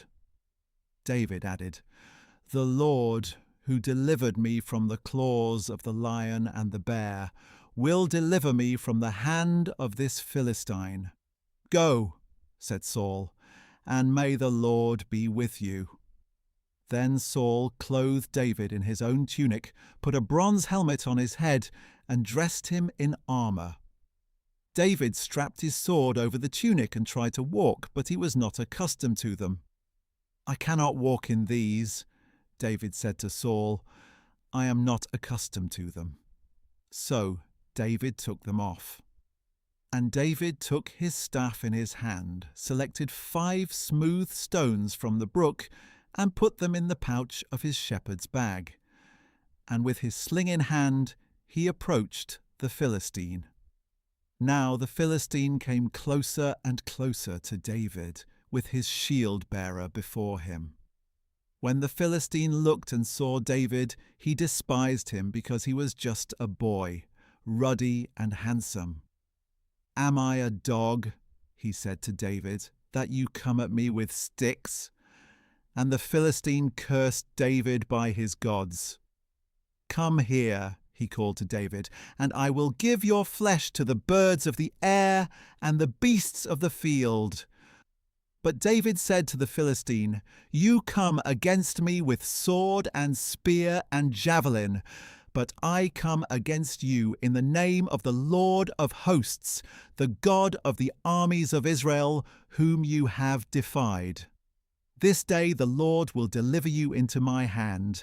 This day I will strike you down, cut off your head, and give the carcasses of the Philistine army to the birds of the air and the creatures of the earth.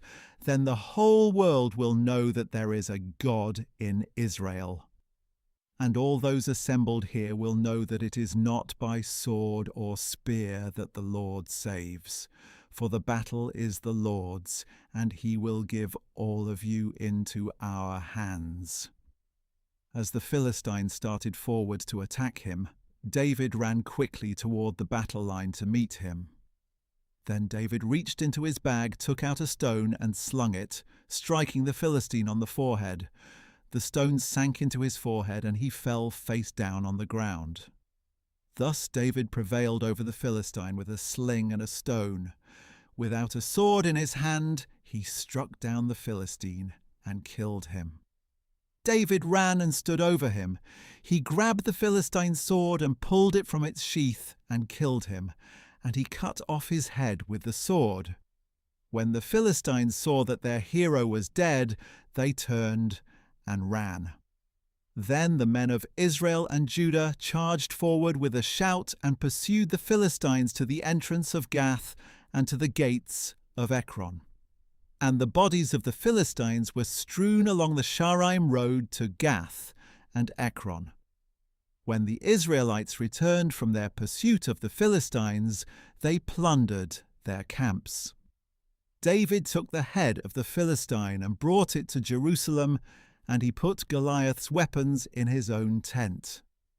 As Saul had watched David going out to confront the Philistine, he said to Abner, the commander of the army, "Abner, whose son is this young man?" "As surely as you live, O king," Abner replied, "I do not know." "Find out whose son this young man is," said the king. So when David returned from killing the Philistine, still holding his head in his hand, Abner took him and brought him before Saul. "Whose son are you, young man?" asked Saul. "I am the son of your servant Jesse of Bethlehem," David replied.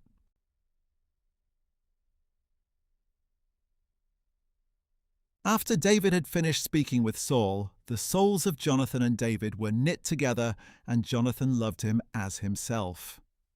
And from that day Saul kept David with him and did not let him return to his father's house. Then Jonathan made a covenant with David because he loved him as himself. And Jonathan removed the robe he was wearing and gave it to David, along with his tunic, his sword, his bow, and his belt. So David marched out and prospered in everything Saul sent him to do, and Saul set him over the men of war. And this was pleasing in the sight of all the people, and of Saul's officers as well. As the troops were returning home after David had killed the Philistine, the women came out of all the cities of Israel to meet King Saul with singing and dancing, with joyful songs, and with tambourines and other instruments. And as the women danced, they sang out, "Saul has slain his thousands, and David his tens of thousands." And Saul was furious and resented this song. "They have ascribed tens of thousands to David," he said, "but only thousands to me. What more can he have but the kingdom?" And from that day forward, Saul kept a jealous eye on David. The next day a spirit of distress sent from God came upon Saul, and he prophesied inside the house while David played the harp as usual.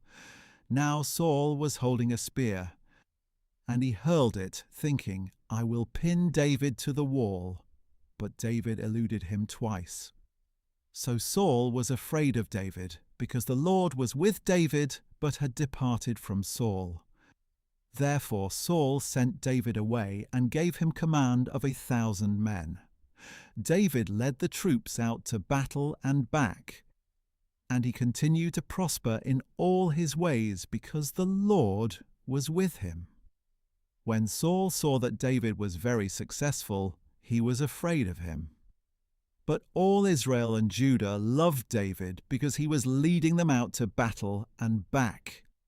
Then Saul said to David, "Here is my older daughter Merab. I will give her to you in marriage. Only be valiant for me and fight the Lord's battles." But Saul was thinking, "I need not raise my hand against him. Let the hand of the Philistines be against him." And David said to Saul, "Who am I, and what is my family or my father's clan in Israel, that I should become the son-in-law of the king?" So when it was time to give Saul's daughter Merab to David, she was given in marriage to Adriel of Meholah. Now Saul's daughter Michal loved David, and when this was reported to Saul, it pleased him. "I will give her to David," Saul thought, "so that she may be a snare to him, and the hand of the Philistines may be against him." So Saul said to David, "For a second time now you can be my son-in-law." Then Saul ordered his servants, "Speak to David privately and tell him, 'Behold, the king is pleased with you, and all his servants love you. Now therefore become his son-in-law.'" But when Saul's servants relayed these words to David, he replied, "Does it seem trivial in your sight to be the son-in-law of the king? I am a poor man and lightly esteemed." And the servants told Saul what David had said. Saul replied, "Say to David, 'The king desires no other dowry but 100 Philistine foreskins as revenge on his enemies.'" But Saul intended to cause David's death at the hands of the Philistines. When the servants reported these terms to David, he was pleased to become the king's son-in-law. Before the wedding day arrived, David and his men went out and killed 200 Philistines. He brought their foreskins and presented them as payment in full to become the king's son-in-law. Then Saul gave his daughter Michal to David in marriage.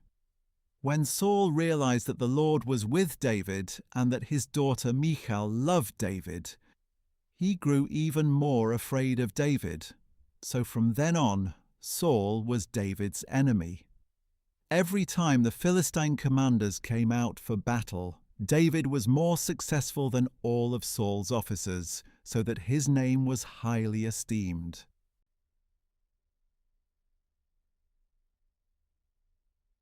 Then Saul ordered his son Jonathan and all his servants to kill David, but Jonathan delighted greatly in David. So he warned David, saying, "My father Saul intends to kill you. Be on your guard in the morning.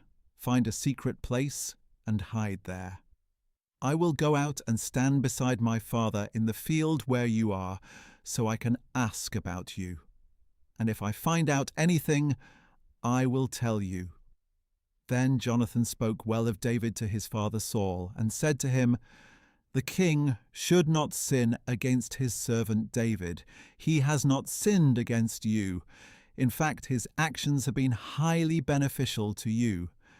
He took his life in his hands when he struck down the Philistine, and the Lord worked a great salvation for all Israel. You saw it and rejoiced, so why would you sin against innocent blood by killing David for no reason?" Saul listened to the voice of Jonathan and swore an oath, "As surely as the Lord lives, David will not be put to death." So Jonathan summoned David and told him all these things. Then Jonathan brought David to Saul, and David was with Saul as before.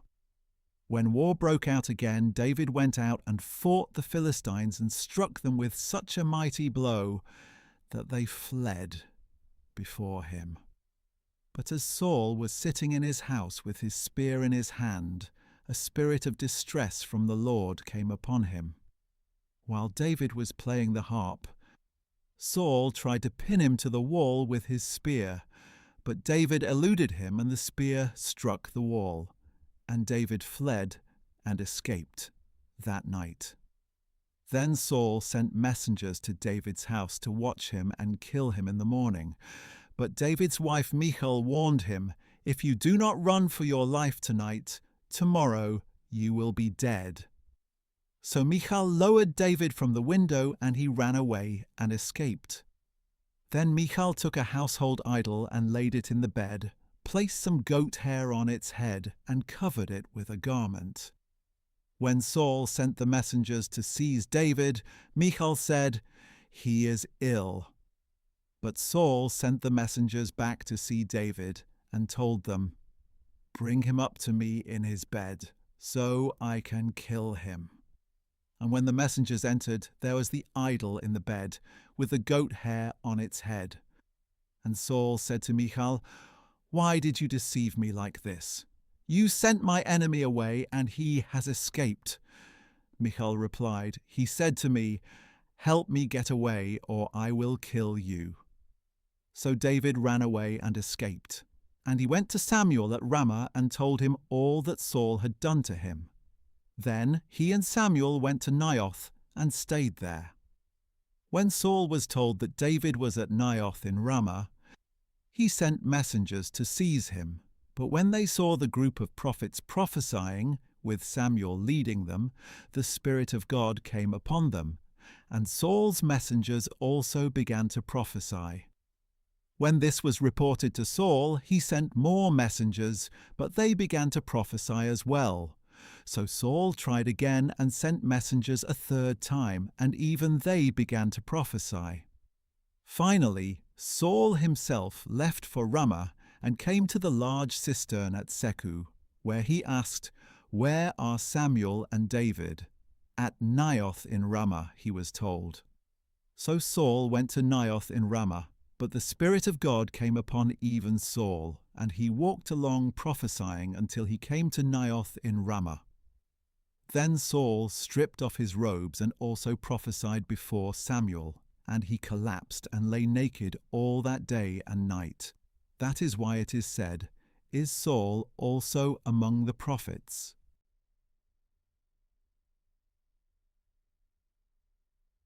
Then David fled from Naioth in Ramah. He came to Jonathan and asked, "What have I done? What is my iniquity? How have I sinned against your father that he wants to take my life?" "Far from it," Jonathan replied. You will not die. Indeed, my father does nothing, great or small, without telling me. So why would he hide this matter from me? This cannot be true." But David again vowed, "Your father knows very well that I have found favor in your eyes, and he has said, 'Jonathan must not know of this, or he will be grieved. As surely as the Lord lives and as you yourself live, there is but a step between me and death.'" Then Jonathan said to David, "Whatever you desire, I will do for you." So David told him, "Look, tomorrow is the new moon, and I am supposed to dine with the king. Instead, let me go and hide in the field until the third evening from now. If your father misses me at all, tell him David urgently requested my permission to hurry to Bethlehem, his hometown, because there is an annual sacrifice for his whole clan.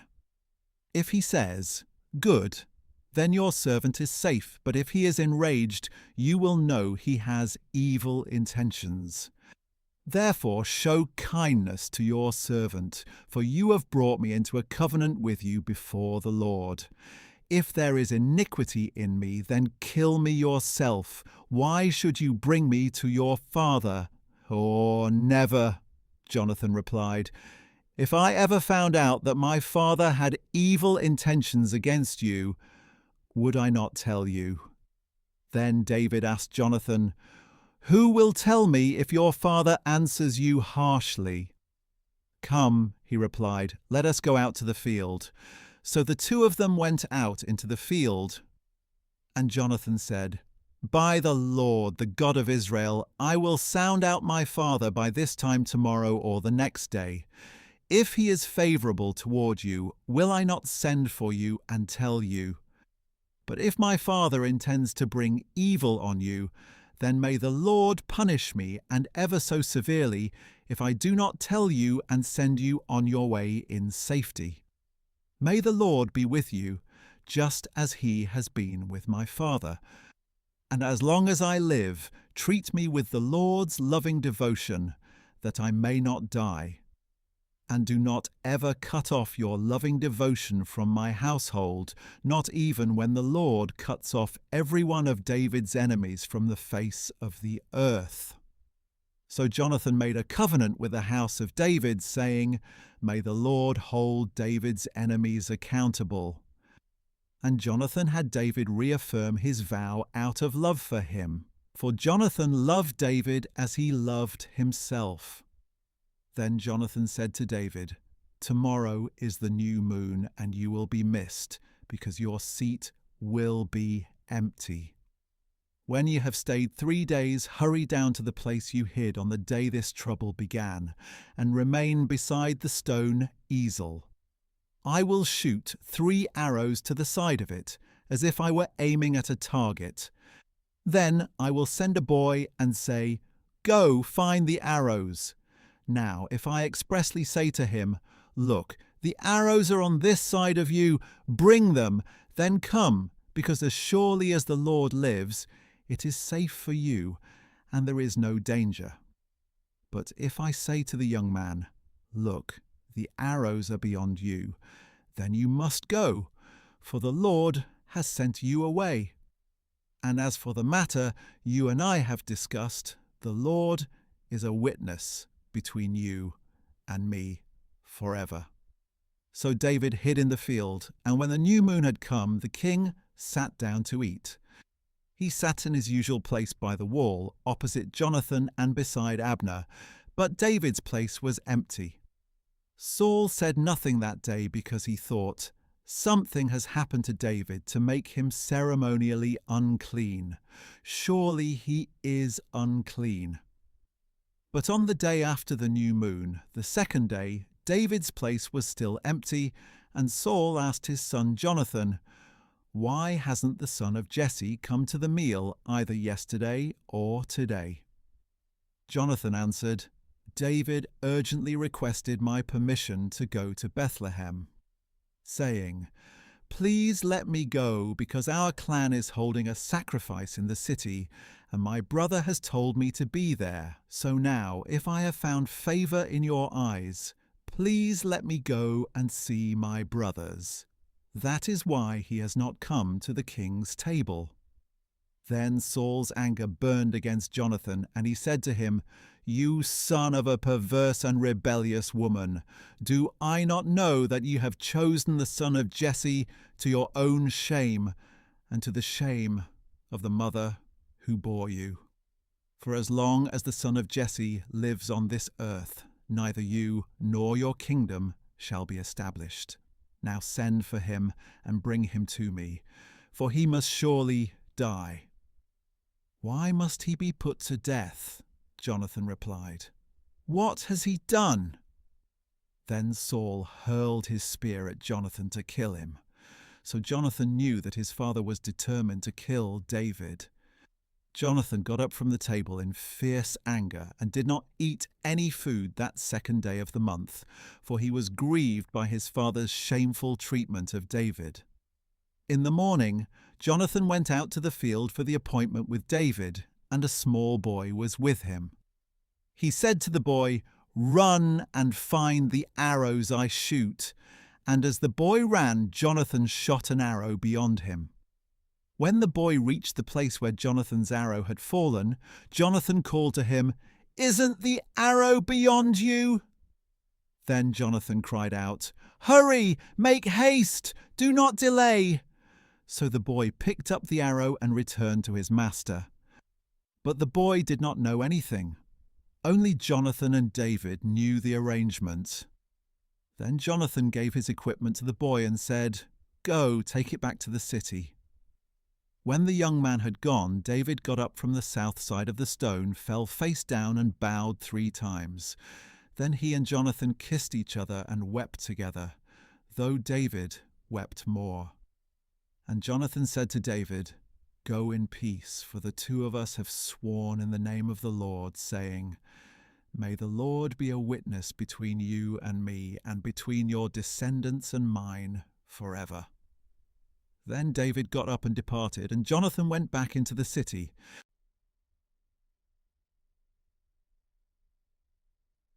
Then David came to Nob, to Ahimelech the priest. And when Ahimelech met David, he trembled and asked him, "Why are you alone? Why is no one with you?" "The king has given me a mission," David replied. "He told me no one is to know about the mission on which I am sending you. And I have directed my young men to meet me at a certain place. Now then, what do you have on hand? Give me 5 loaves of bread, or whatever can be found." "There is no common bread on hand," the priest replied, "but there is some consecrated bread, provided that the young men have kept themselves from women." David answered, "Women have indeed been kept from us, as is usual when I set out, and the bodies of the young men are holy even on common missions. How much more so today?" So the priest gave him the consecrated bread, since there was no bread there but the bread of the presence, which had been removed from before the Lord and replaced with hot bread on the day it was taken away. Now one of Saul's servants was there that day, detained before the Lord, and his name was Doeg the Edomite, the chief shepherd for Saul. Then David asked Ahimelech, "Is there not a spear or sword on hand here? For I have brought neither my sword nor my weapons with me, because the king's mission was urgent." "Oh," the priest replied, "the sword of Goliath the Philistine, whom you killed in the valley of Elah, is here. It is wrapped in a cloth behind the ephod. If you want, you may take it, for there is no other but this one here." And David said, "There is none like it. Give it to me." That day David fled from Saul and went to Achish king of Gath. But the servants of Achish said to him, "Is this not David, the king of the land? Did they not sing about him in their dances, saying, 'Saul has slain his thousands, and David his tens of thousands'?" Now David took these words to heart and was very much afraid of Achish the king of Gath. So he changed his behavior before them and feigned madness in their hands. He scratched on the doors of the gate and let his saliva run down his beard. Then Achish said to his servants, "Look, you can see that the man is insane. Why have you brought him to me? Am I in need of madmen that you have brought this man to rave in my presence? Must this man come into my house?"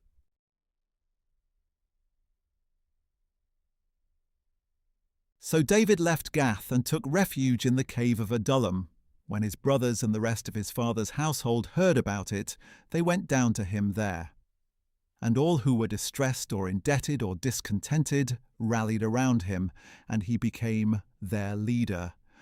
About 400 men were with him. From there David went to Mizpeh of Moab, where he said to the king of Moab, "Please let my father and mother stay with you until I learn what God will do for me."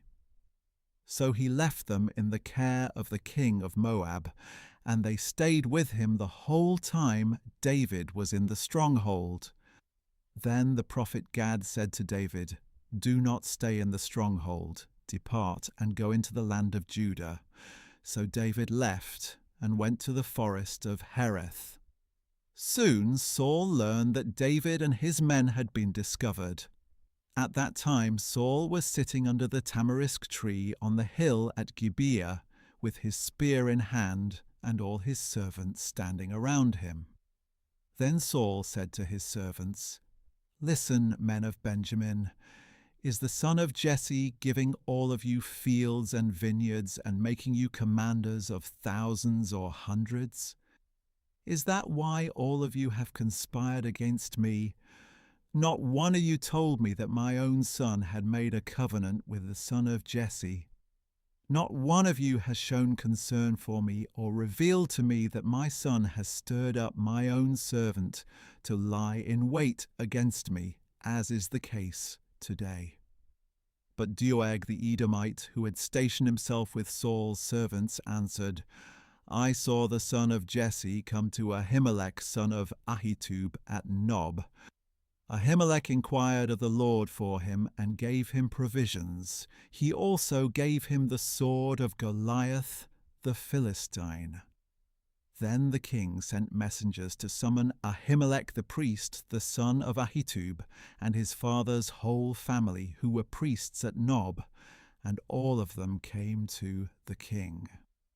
"Listen now, son of Ahitub," said Saul. "Here I am, my lord," he replied. And Saul asked him, "Why have you and the son of Jesse conspired against me?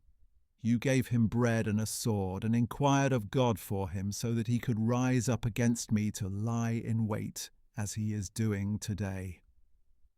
Ahimelech answered the king, "Who among all your servants is as faithful as David, the king's son-in-law, the captain of your bodyguard and honored in your house? Was that day the first time I inquired of God for him? Far be it from me. Let not the king accuse your servant or any of my father's household, for your servant knew nothing of this whole affair, not in part or in whole." But the king replied, "You will surely die, Ahimelech, you and all your father's house." Then the king ordered the guards at his side, "Turn and kill the priests of the Lord," because they too sided with David, for they knew he was fleeing, but they did not tell me. But the king's servants would not lift a hand to strike the priests of the Lord. So the king ordered Doeg, "You turn and strike down the priests." And Doeg the Edomite turned and struck down the priests himself. On that day he killed 85 men who wore the linen ephod. He also put to the sword Nob, the city of the priests, with its men and women, children and infants, oxen, donkeys and sheep. But one of the sons of Ahimelech son of Ahitub escaped. His name was Abiathar, and he fled to David. And Abiathar told David that Saul had killed the priests of the Lord. Then David said to Abiathar, I knew that Doeg the Edomite was there that day, and that he was sure to tell Saul. I myself am responsible for the lives of everyone in your father's house. Stay with me. Do not be afraid, for he who seeks your life is seeking mine as well. You will be safe with me.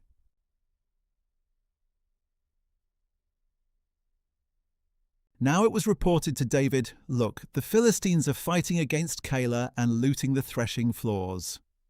So David inquired of the Lord, Should I go and attack these Philistines? And the Lord said to David, Go and attack the Philistines and save Keilah. But David's men said to him, Look, we are afraid here in Judah. How much more if we go to Keilah against the armies of the Philistines? Once again David inquired of the Lord, and the Lord answered him, Go at once to Keilah, for I will deliver the Philistines into your hand. Then David and his men went to Keilah, fought against the Philistines, and carried off their livestock, striking them with a mighty blow. So David saved the people of Keilah.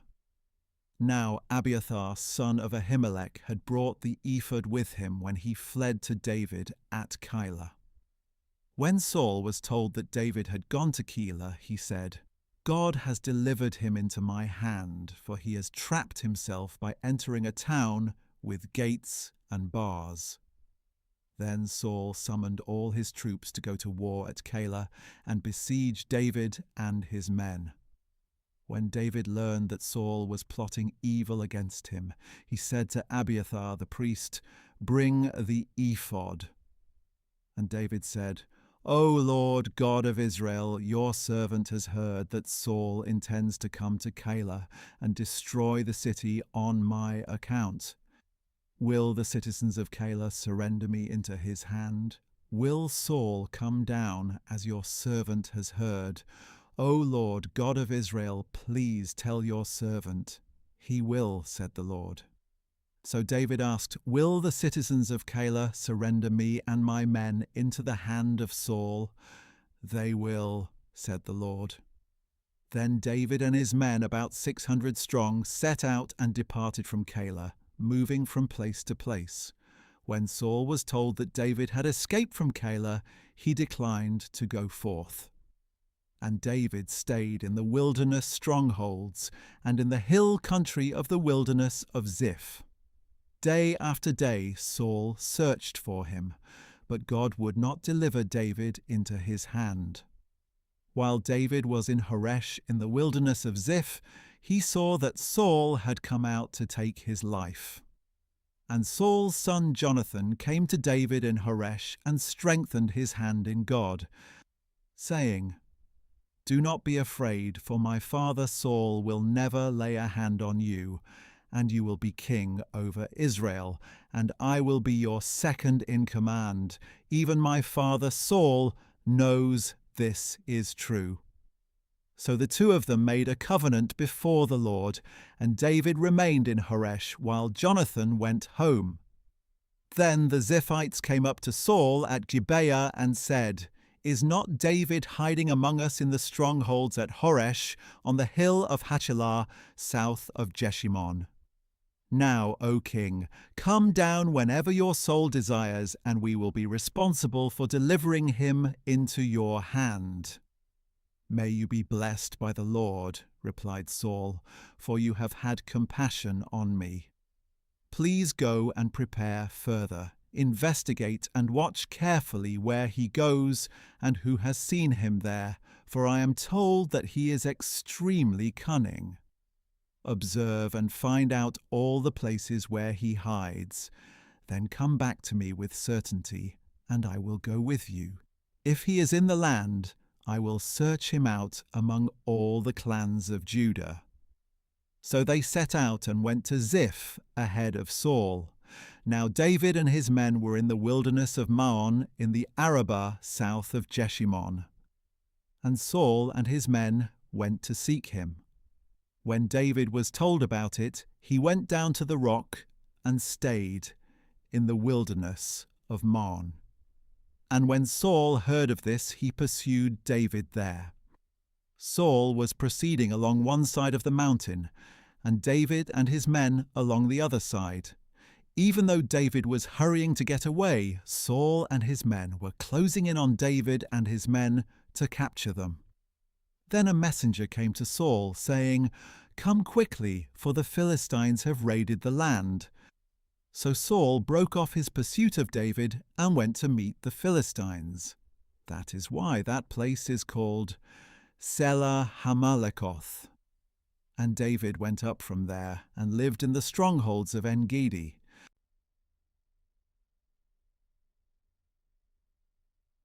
After Saul had returned from pursuing the Philistines, he was told, "David is in the wilderness of En-gedi."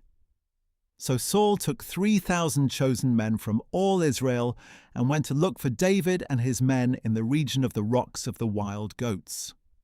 Soon Saul came to the sheepfolds along the road where there was a cave, and he went in to relieve himself. And David and his men were hiding in the recesses of the cave.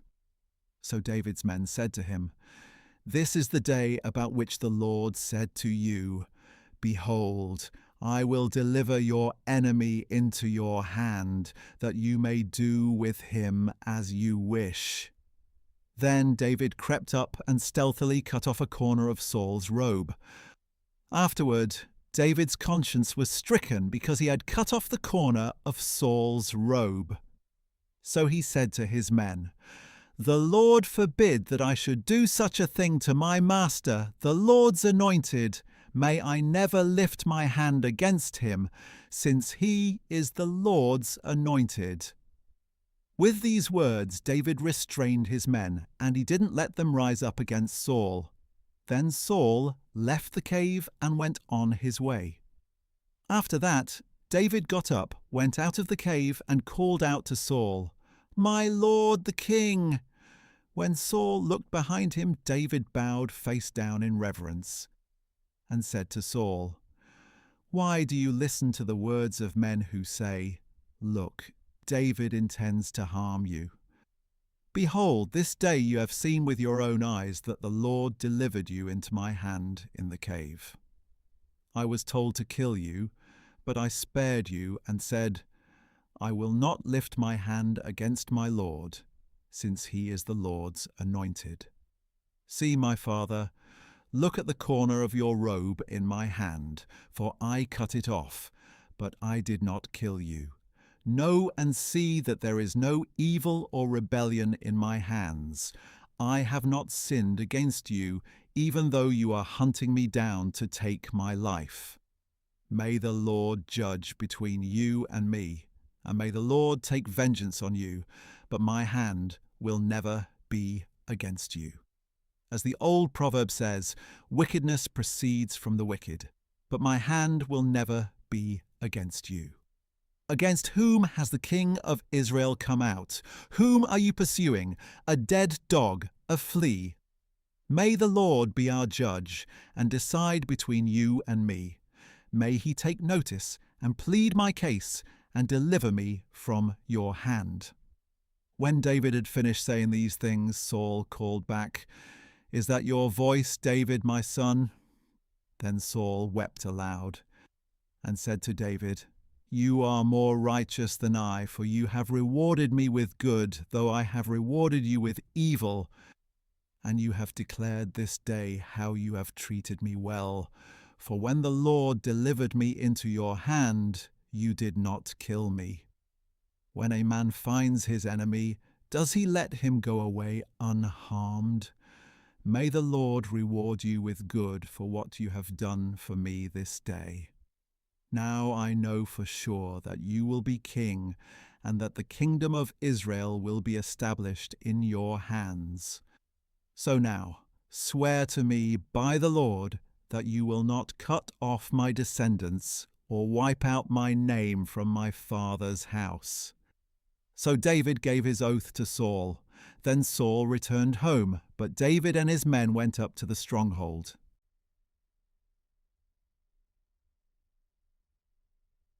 When Samuel died, all Israel gathered to mourn for him, and they buried him at his home in Ramah. Then David set out and went down to the wilderness of Paran. Now there was a man in Maon, whose business was in Carmel. He was a very wealthy man with 1,000 goats and 3,000 sheep, which he was shearing in Carmel. His name was Nabal, and his wife's name was Abigail. She was an intelligent and beautiful woman, but her husband, a Calebite, was harsh and evil in his dealings. While David was in the wilderness, he heard that Nabal was shearing sheep. So David sent 10 young men and instructed them, "Go up to Nabal at Carmel, greet him in my name, and say to him, 'Long life to you, and peace to you and to your house, and to all that belongs to you. Now I hear that it is time for shearing. When your shepherds were with us, we did not harass them, and nothing of theirs was missing the whole time they were in Carmel. Ask your young men, and they will tell you.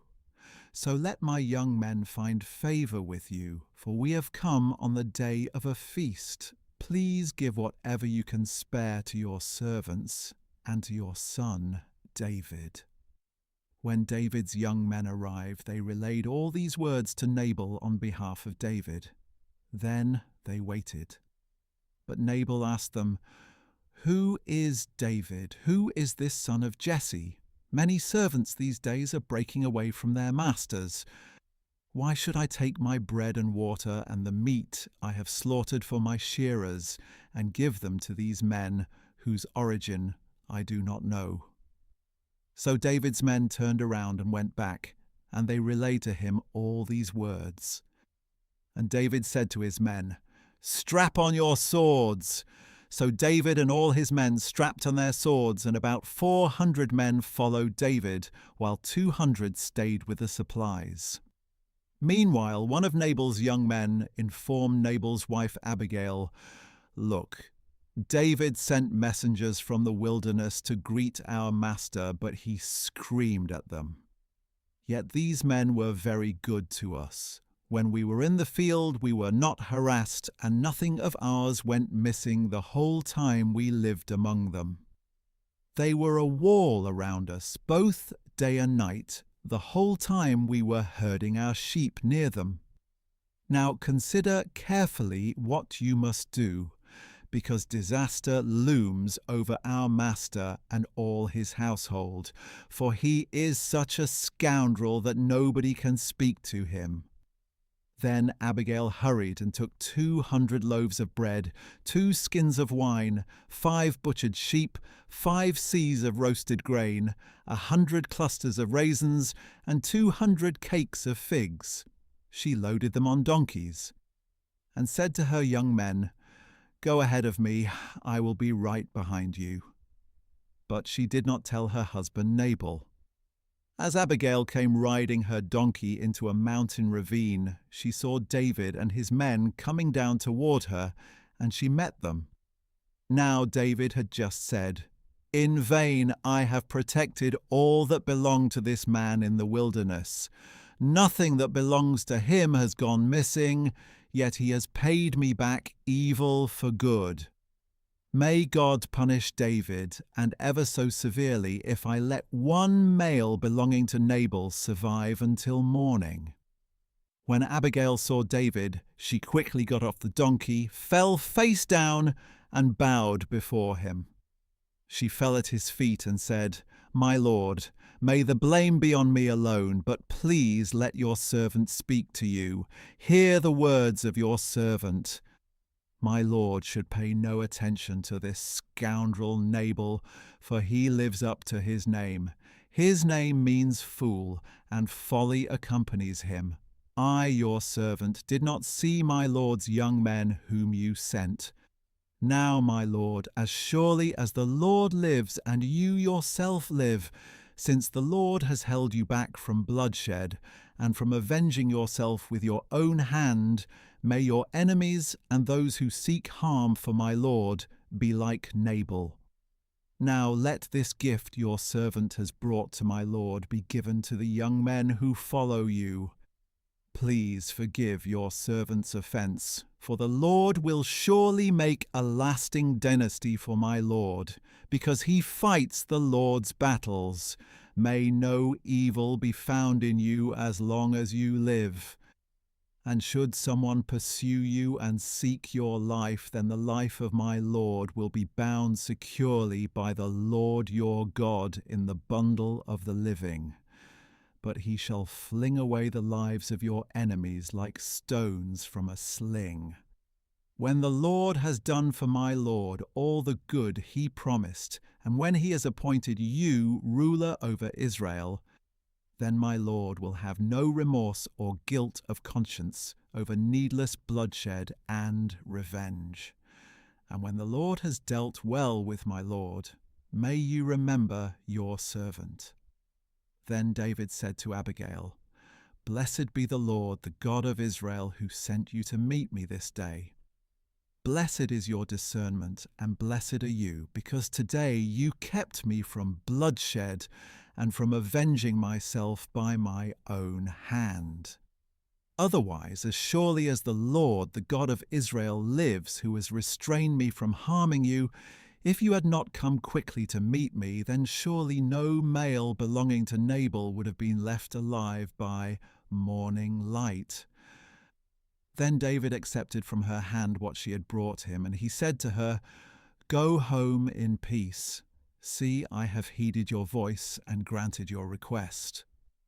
When Abigail returned to Nabal, there he was in the house, holding a feast fit for a king, in high spirits and very drunk. So she told him nothing until morning light. In the morning, when Nabal was sober, his wife told him about these events, and his heart failed within him, and he became like a stone. About 10 days later, the Lord struck Nabal dead. On hearing that Nabal was dead, David said, "Blessed be the Lord, who has upheld my cause against the reproach of Nabal, and has restrained his servant from evil. For the Lord has brought the wickedness of Nabal down upon his own head." Then David sent word to Abigail, asking her to become his wife. When his servants came to Abigail at Carmel, they said, "David has sent us to take you as his wife." She arose, bowed face down, and said, "Here is your servant, ready to serve and to wash the feet of my Lord's servants." So Abigail hurried and got on a donkey, and attended by 5 of her maidens, she followed David's messengers and became his wife. David had also married Ahinoam of Jezreel, so she and Abigail were both his wives. But Saul had given his daughter Michal, David's wife, to Palti son of Laish, who was from Galim.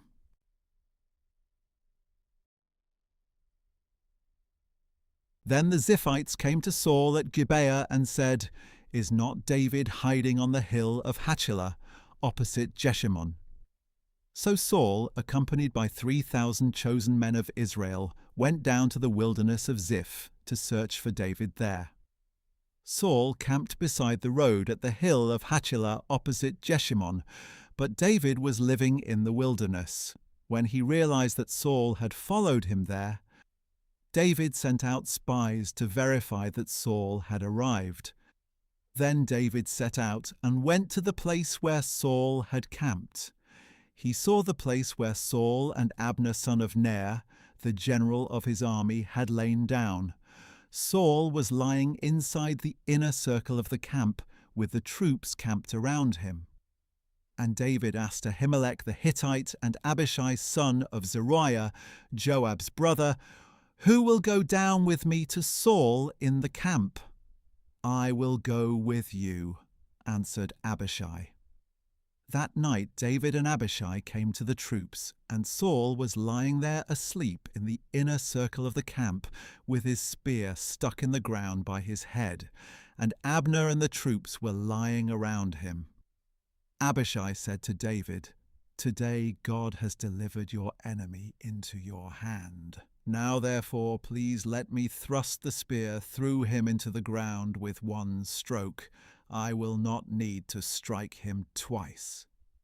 But David said to Abishai, "Do not destroy him, for who can extend a hand against the Lord's anointed and be guiltless?" David added, "As surely as the Lord lives, the Lord himself will strike him down. Either his day will come and he will die, or he will go into battle and perish. But the Lord forbid that I should extend my hand against the Lord's anointed. Instead, take the spear and water jug by his head, and let us go." So David took the spear and water jug by Saul's head, and they departed. No one saw them or knew about it, nor did anyone wake up. They all remained asleep because a deep sleep from the Lord had fallen on them. Then David crossed to the other side and stood atop the mountain at a distance. There was a wide gulf between them. And David shouted to the troops and to Abner son of Ner, "Will you not answer me, Abner?"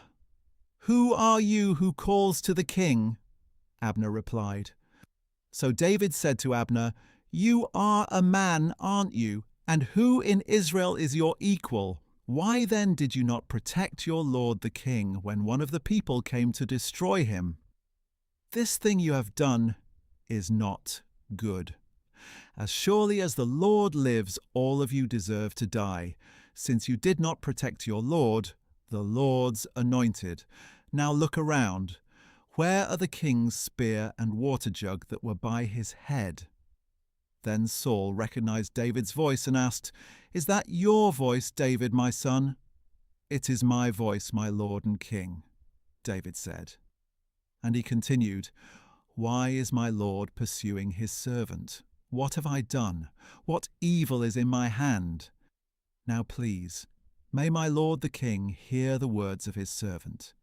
If the Lord has stirred you up against me, then may he accept an offering. But if men have done it, may they be cursed in the presence of the Lord. For today they have driven me away from sharing in the inheritance of the Lord, saying, 'Go, serve other gods.' So do not let my blood fall to the ground far from the presence of the Lord. For the king of Israel has come out to look for a flea, like one who hunts a partridge in the mountains." Then Saul replied, "I have sinned.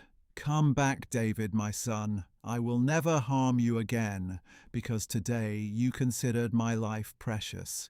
I have played the fool and have committed a grave error." "Here is the king's spear," David answered. "Let one of the young men come over and get it. May the Lord repay every man for his righteousness and faithfulness. For the Lord delivered you into my hand today, but I would not extend my hand against the Lord's anointed. As surely as I valued your life today, so may the Lord value my life and rescue me from all trouble." Saul said to him, "May you be blessed, David, my son. You will accomplish great things and will surely prevail." So David went on his way, and Saul returned home.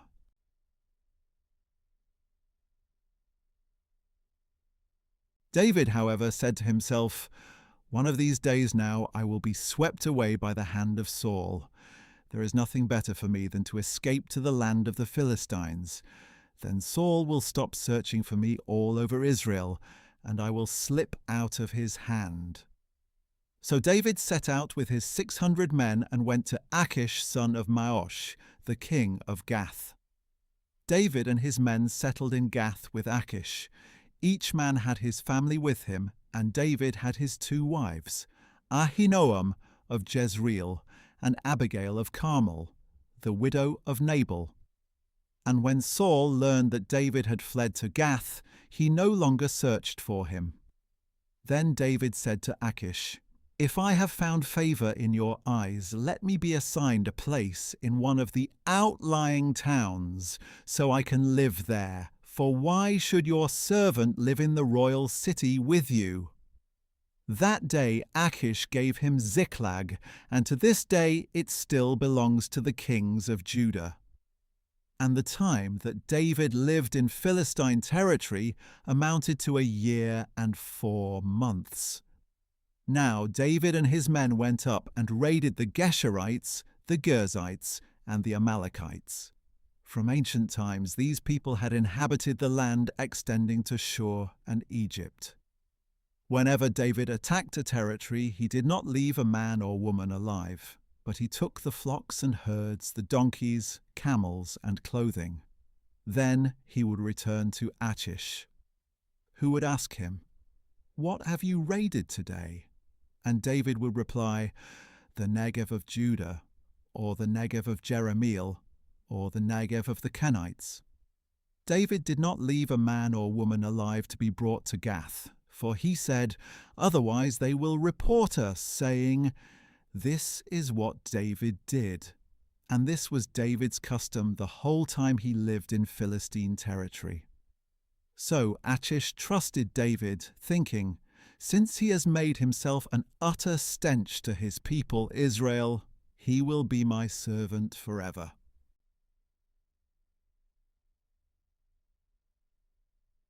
Now in those days the Philistines gathered their forces for warfare against Israel.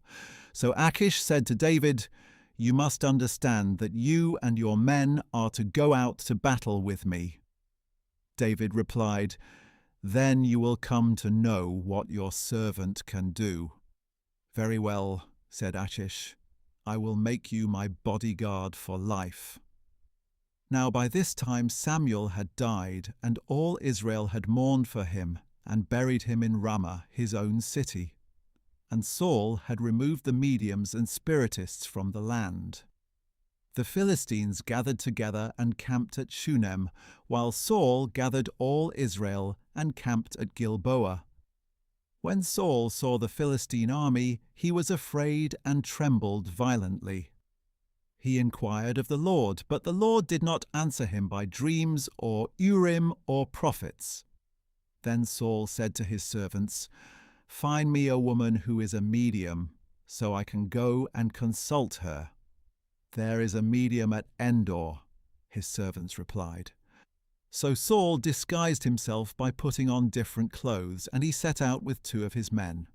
They came to the woman at night, and Saul said, "Consult a spirit for me. Bring up for me the one I name." But the woman replied, "Surely you know what Saul has done, how he has killed the mediums and spiritists in the land. Why have you set a trap to get me killed?" Then Saul swore to her by the Lord, "As surely as the Lord lives, no punishment shall come upon you for this." "Whom shall I bring up for you?" the woman asked. "Bring up Samuel," he replied. But when the woman saw Samuel, she cried out in a loud voice and said to Saul, "Why have you deceived me? You are Saul." "Do not be afraid," the king replied. "What do you see?"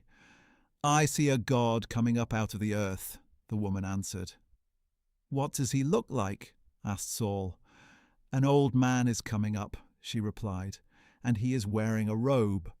So Saul knew that it was Samuel, and he bowed face down in reverence. Then Samuel said to Saul, "Why have you disturbed me by bringing me up?"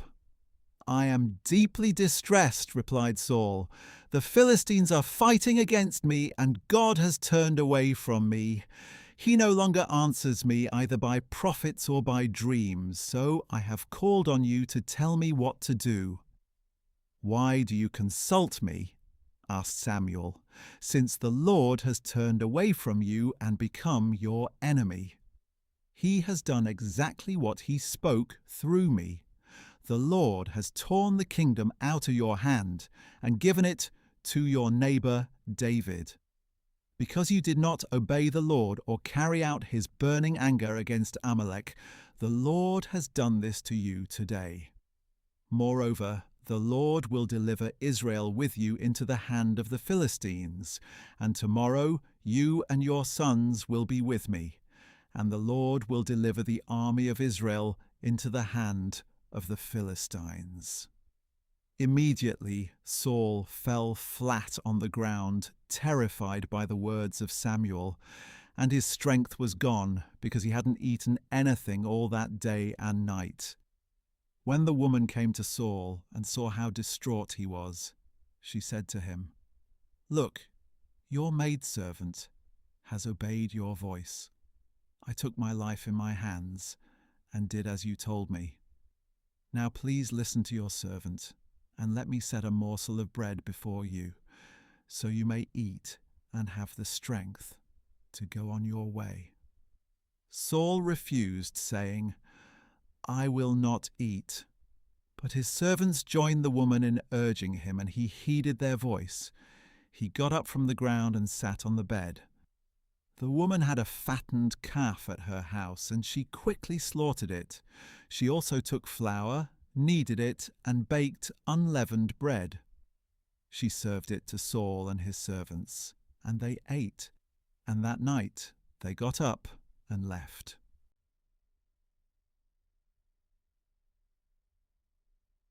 Now the Philistines brought all their forces together at Aphek, while Israel camped by the spring in Jezreel. As the Philistine leaders marched out with their units of hundreds and thousands, David and his men marched behind them with Achish. Then the commanders of the Philistines asked, "What about these Hebrews?" Achish replied, "Is this not David, the servant of King Saul of Israel? He has been with me all these days, even years, and from the day he defected until today I have found no fault in him." But the commanders of the Philistines were angry with Achish and told him, "Send that man back and let him return to the place you assigned him. He must not go down with us into battle only to become our adversary during the war. What better way for him to regain the favor of his master than with the heads of our men? Is this not the David about whom they sing in their dances? Saul has slain his thousands, and David his tens of thousands." So Achish summoned David and told him, "As surely as the Lord lives, you have been upright, and it seems right in my sight that you should march in and out with me in the army, because I have found no fault in you from the day you came to me until this day. But you are not good in the sight of the leaders. Therefore turn back now and go in peace, so that you will not do anything to displease the leaders of the Philistines." "But what have I done?" David replied. "What have you found against your servant from the day I came to you until today, to keep me from going along to fight against the enemies of my lord the king?" Achish replied, "I know that you are as pleasing in my sight as an angel of God. But the commanders of the Philistines have said, 'He must not go into battle with us.' Now then, get up early in the morning along with your master's servants who came with you, and go as soon as it is light." So David and his men got up early in the morning to return to the land of the Philistines, and the Philistines went up to Jezreel.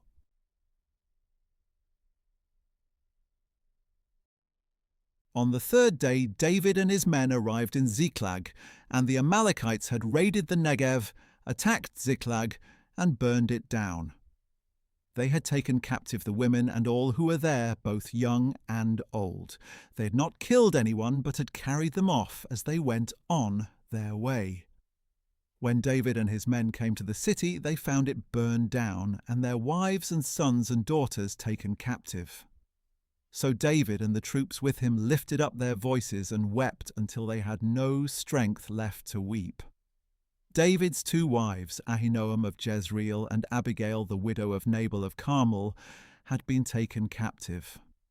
And David was greatly distressed because the people spoke of stoning him, because the soul of every man grieved for his sons and daughters. But David found strength in the Lord his God. Then David said to Abiathar the priest, the son of Ahimelech, "Bring me the ephod." So Abiathar brought it to him. And David inquired of the Lord, "Should I pursue these raiders, will I overtake them?" "Pursue them," the Lord replied, "for you will surely overtake them and rescue the captives." So David and his 600 men went to the brook of Besor, where some stayed behind, because 200 men were too exhausted to cross the brook. But David and 400 men continued in pursuit. Now his men found an Egyptian in the field and brought him to David. They gave the man water to drink and food to eat, a piece of a fig cake and 2 clusters of raisins. So he ate and was revived, for he had not had any food or water for 3 days and 3 nights. Then David asked him, "To whom do you belong, and where are you from?" "I am an Egyptian," he replied, "the slave of an Amalekite. My master abandoned me 3 days ago when I fell ill. We raided the Negev of the Cherethites, the territory of Judah, and the Negev of Caleb, and we burned down Ziklag." "Will you lead me to these raiders?" David asked. And the man replied, "Swear to me by God that you will not kill me or deliver me into the hand of my master, and I will lead you to them." So he led David down, and there were the Amalekites spread out over all the land, eating, drinking, and celebrating the great amount of plunder they had taken from the land of the Philistines and the land of Judah. And David struck them down from twilight until the evening of the next day. Not a man escaped, except 400 young men who fled, riding off on camels. So David recovered everything the Amalekites had taken, including his 2 wives. Nothing was missing, young or old, son or daughter, or any of the plunder the Amalekites had taken. David brought everything back. And he took all the flocks and herds which his men drove ahead of the other livestock, calling out, "This is David's plunder." When David came to the 200 men who had been too exhausted to follow him and who were left behind at the brook of Besor, they came out to meet him and the troops with him. As David approached the men, he greeted them. But all the wicked and worthless men among those who had gone with David said, "Because they did not go with us, we will not share with them the plunder we recovered, except for each man's wife and children. They may take them and go." But David said, "My brothers, you must not do this with what the Lord has given us. He has protected us and delivered into our hands the raiders who came against us. Who will listen to your proposal? The share of the one who went to battle will match the share of the one who stayed with the supplies. They will share alike." And so it has been from that day forward. David established this statute and ordinance for Israel to this very day. When David arrived in Ziklag, he sent some of the plunder to his friends, the elders of Judah, saying, "Here is a gift for you from the plunder of the Lord's enemies." He sent gifts to those in Bethel, Ramoth Negev, and Jattir, to those in Aroah, Siphmoth, and Eshtemoa, to those in Rakal and in the cities of the Jerahmeelites and Kenites, to those in Hormah, Borashan, and Athach, and to those in Hebron, and in all the places where David and his men had roamed.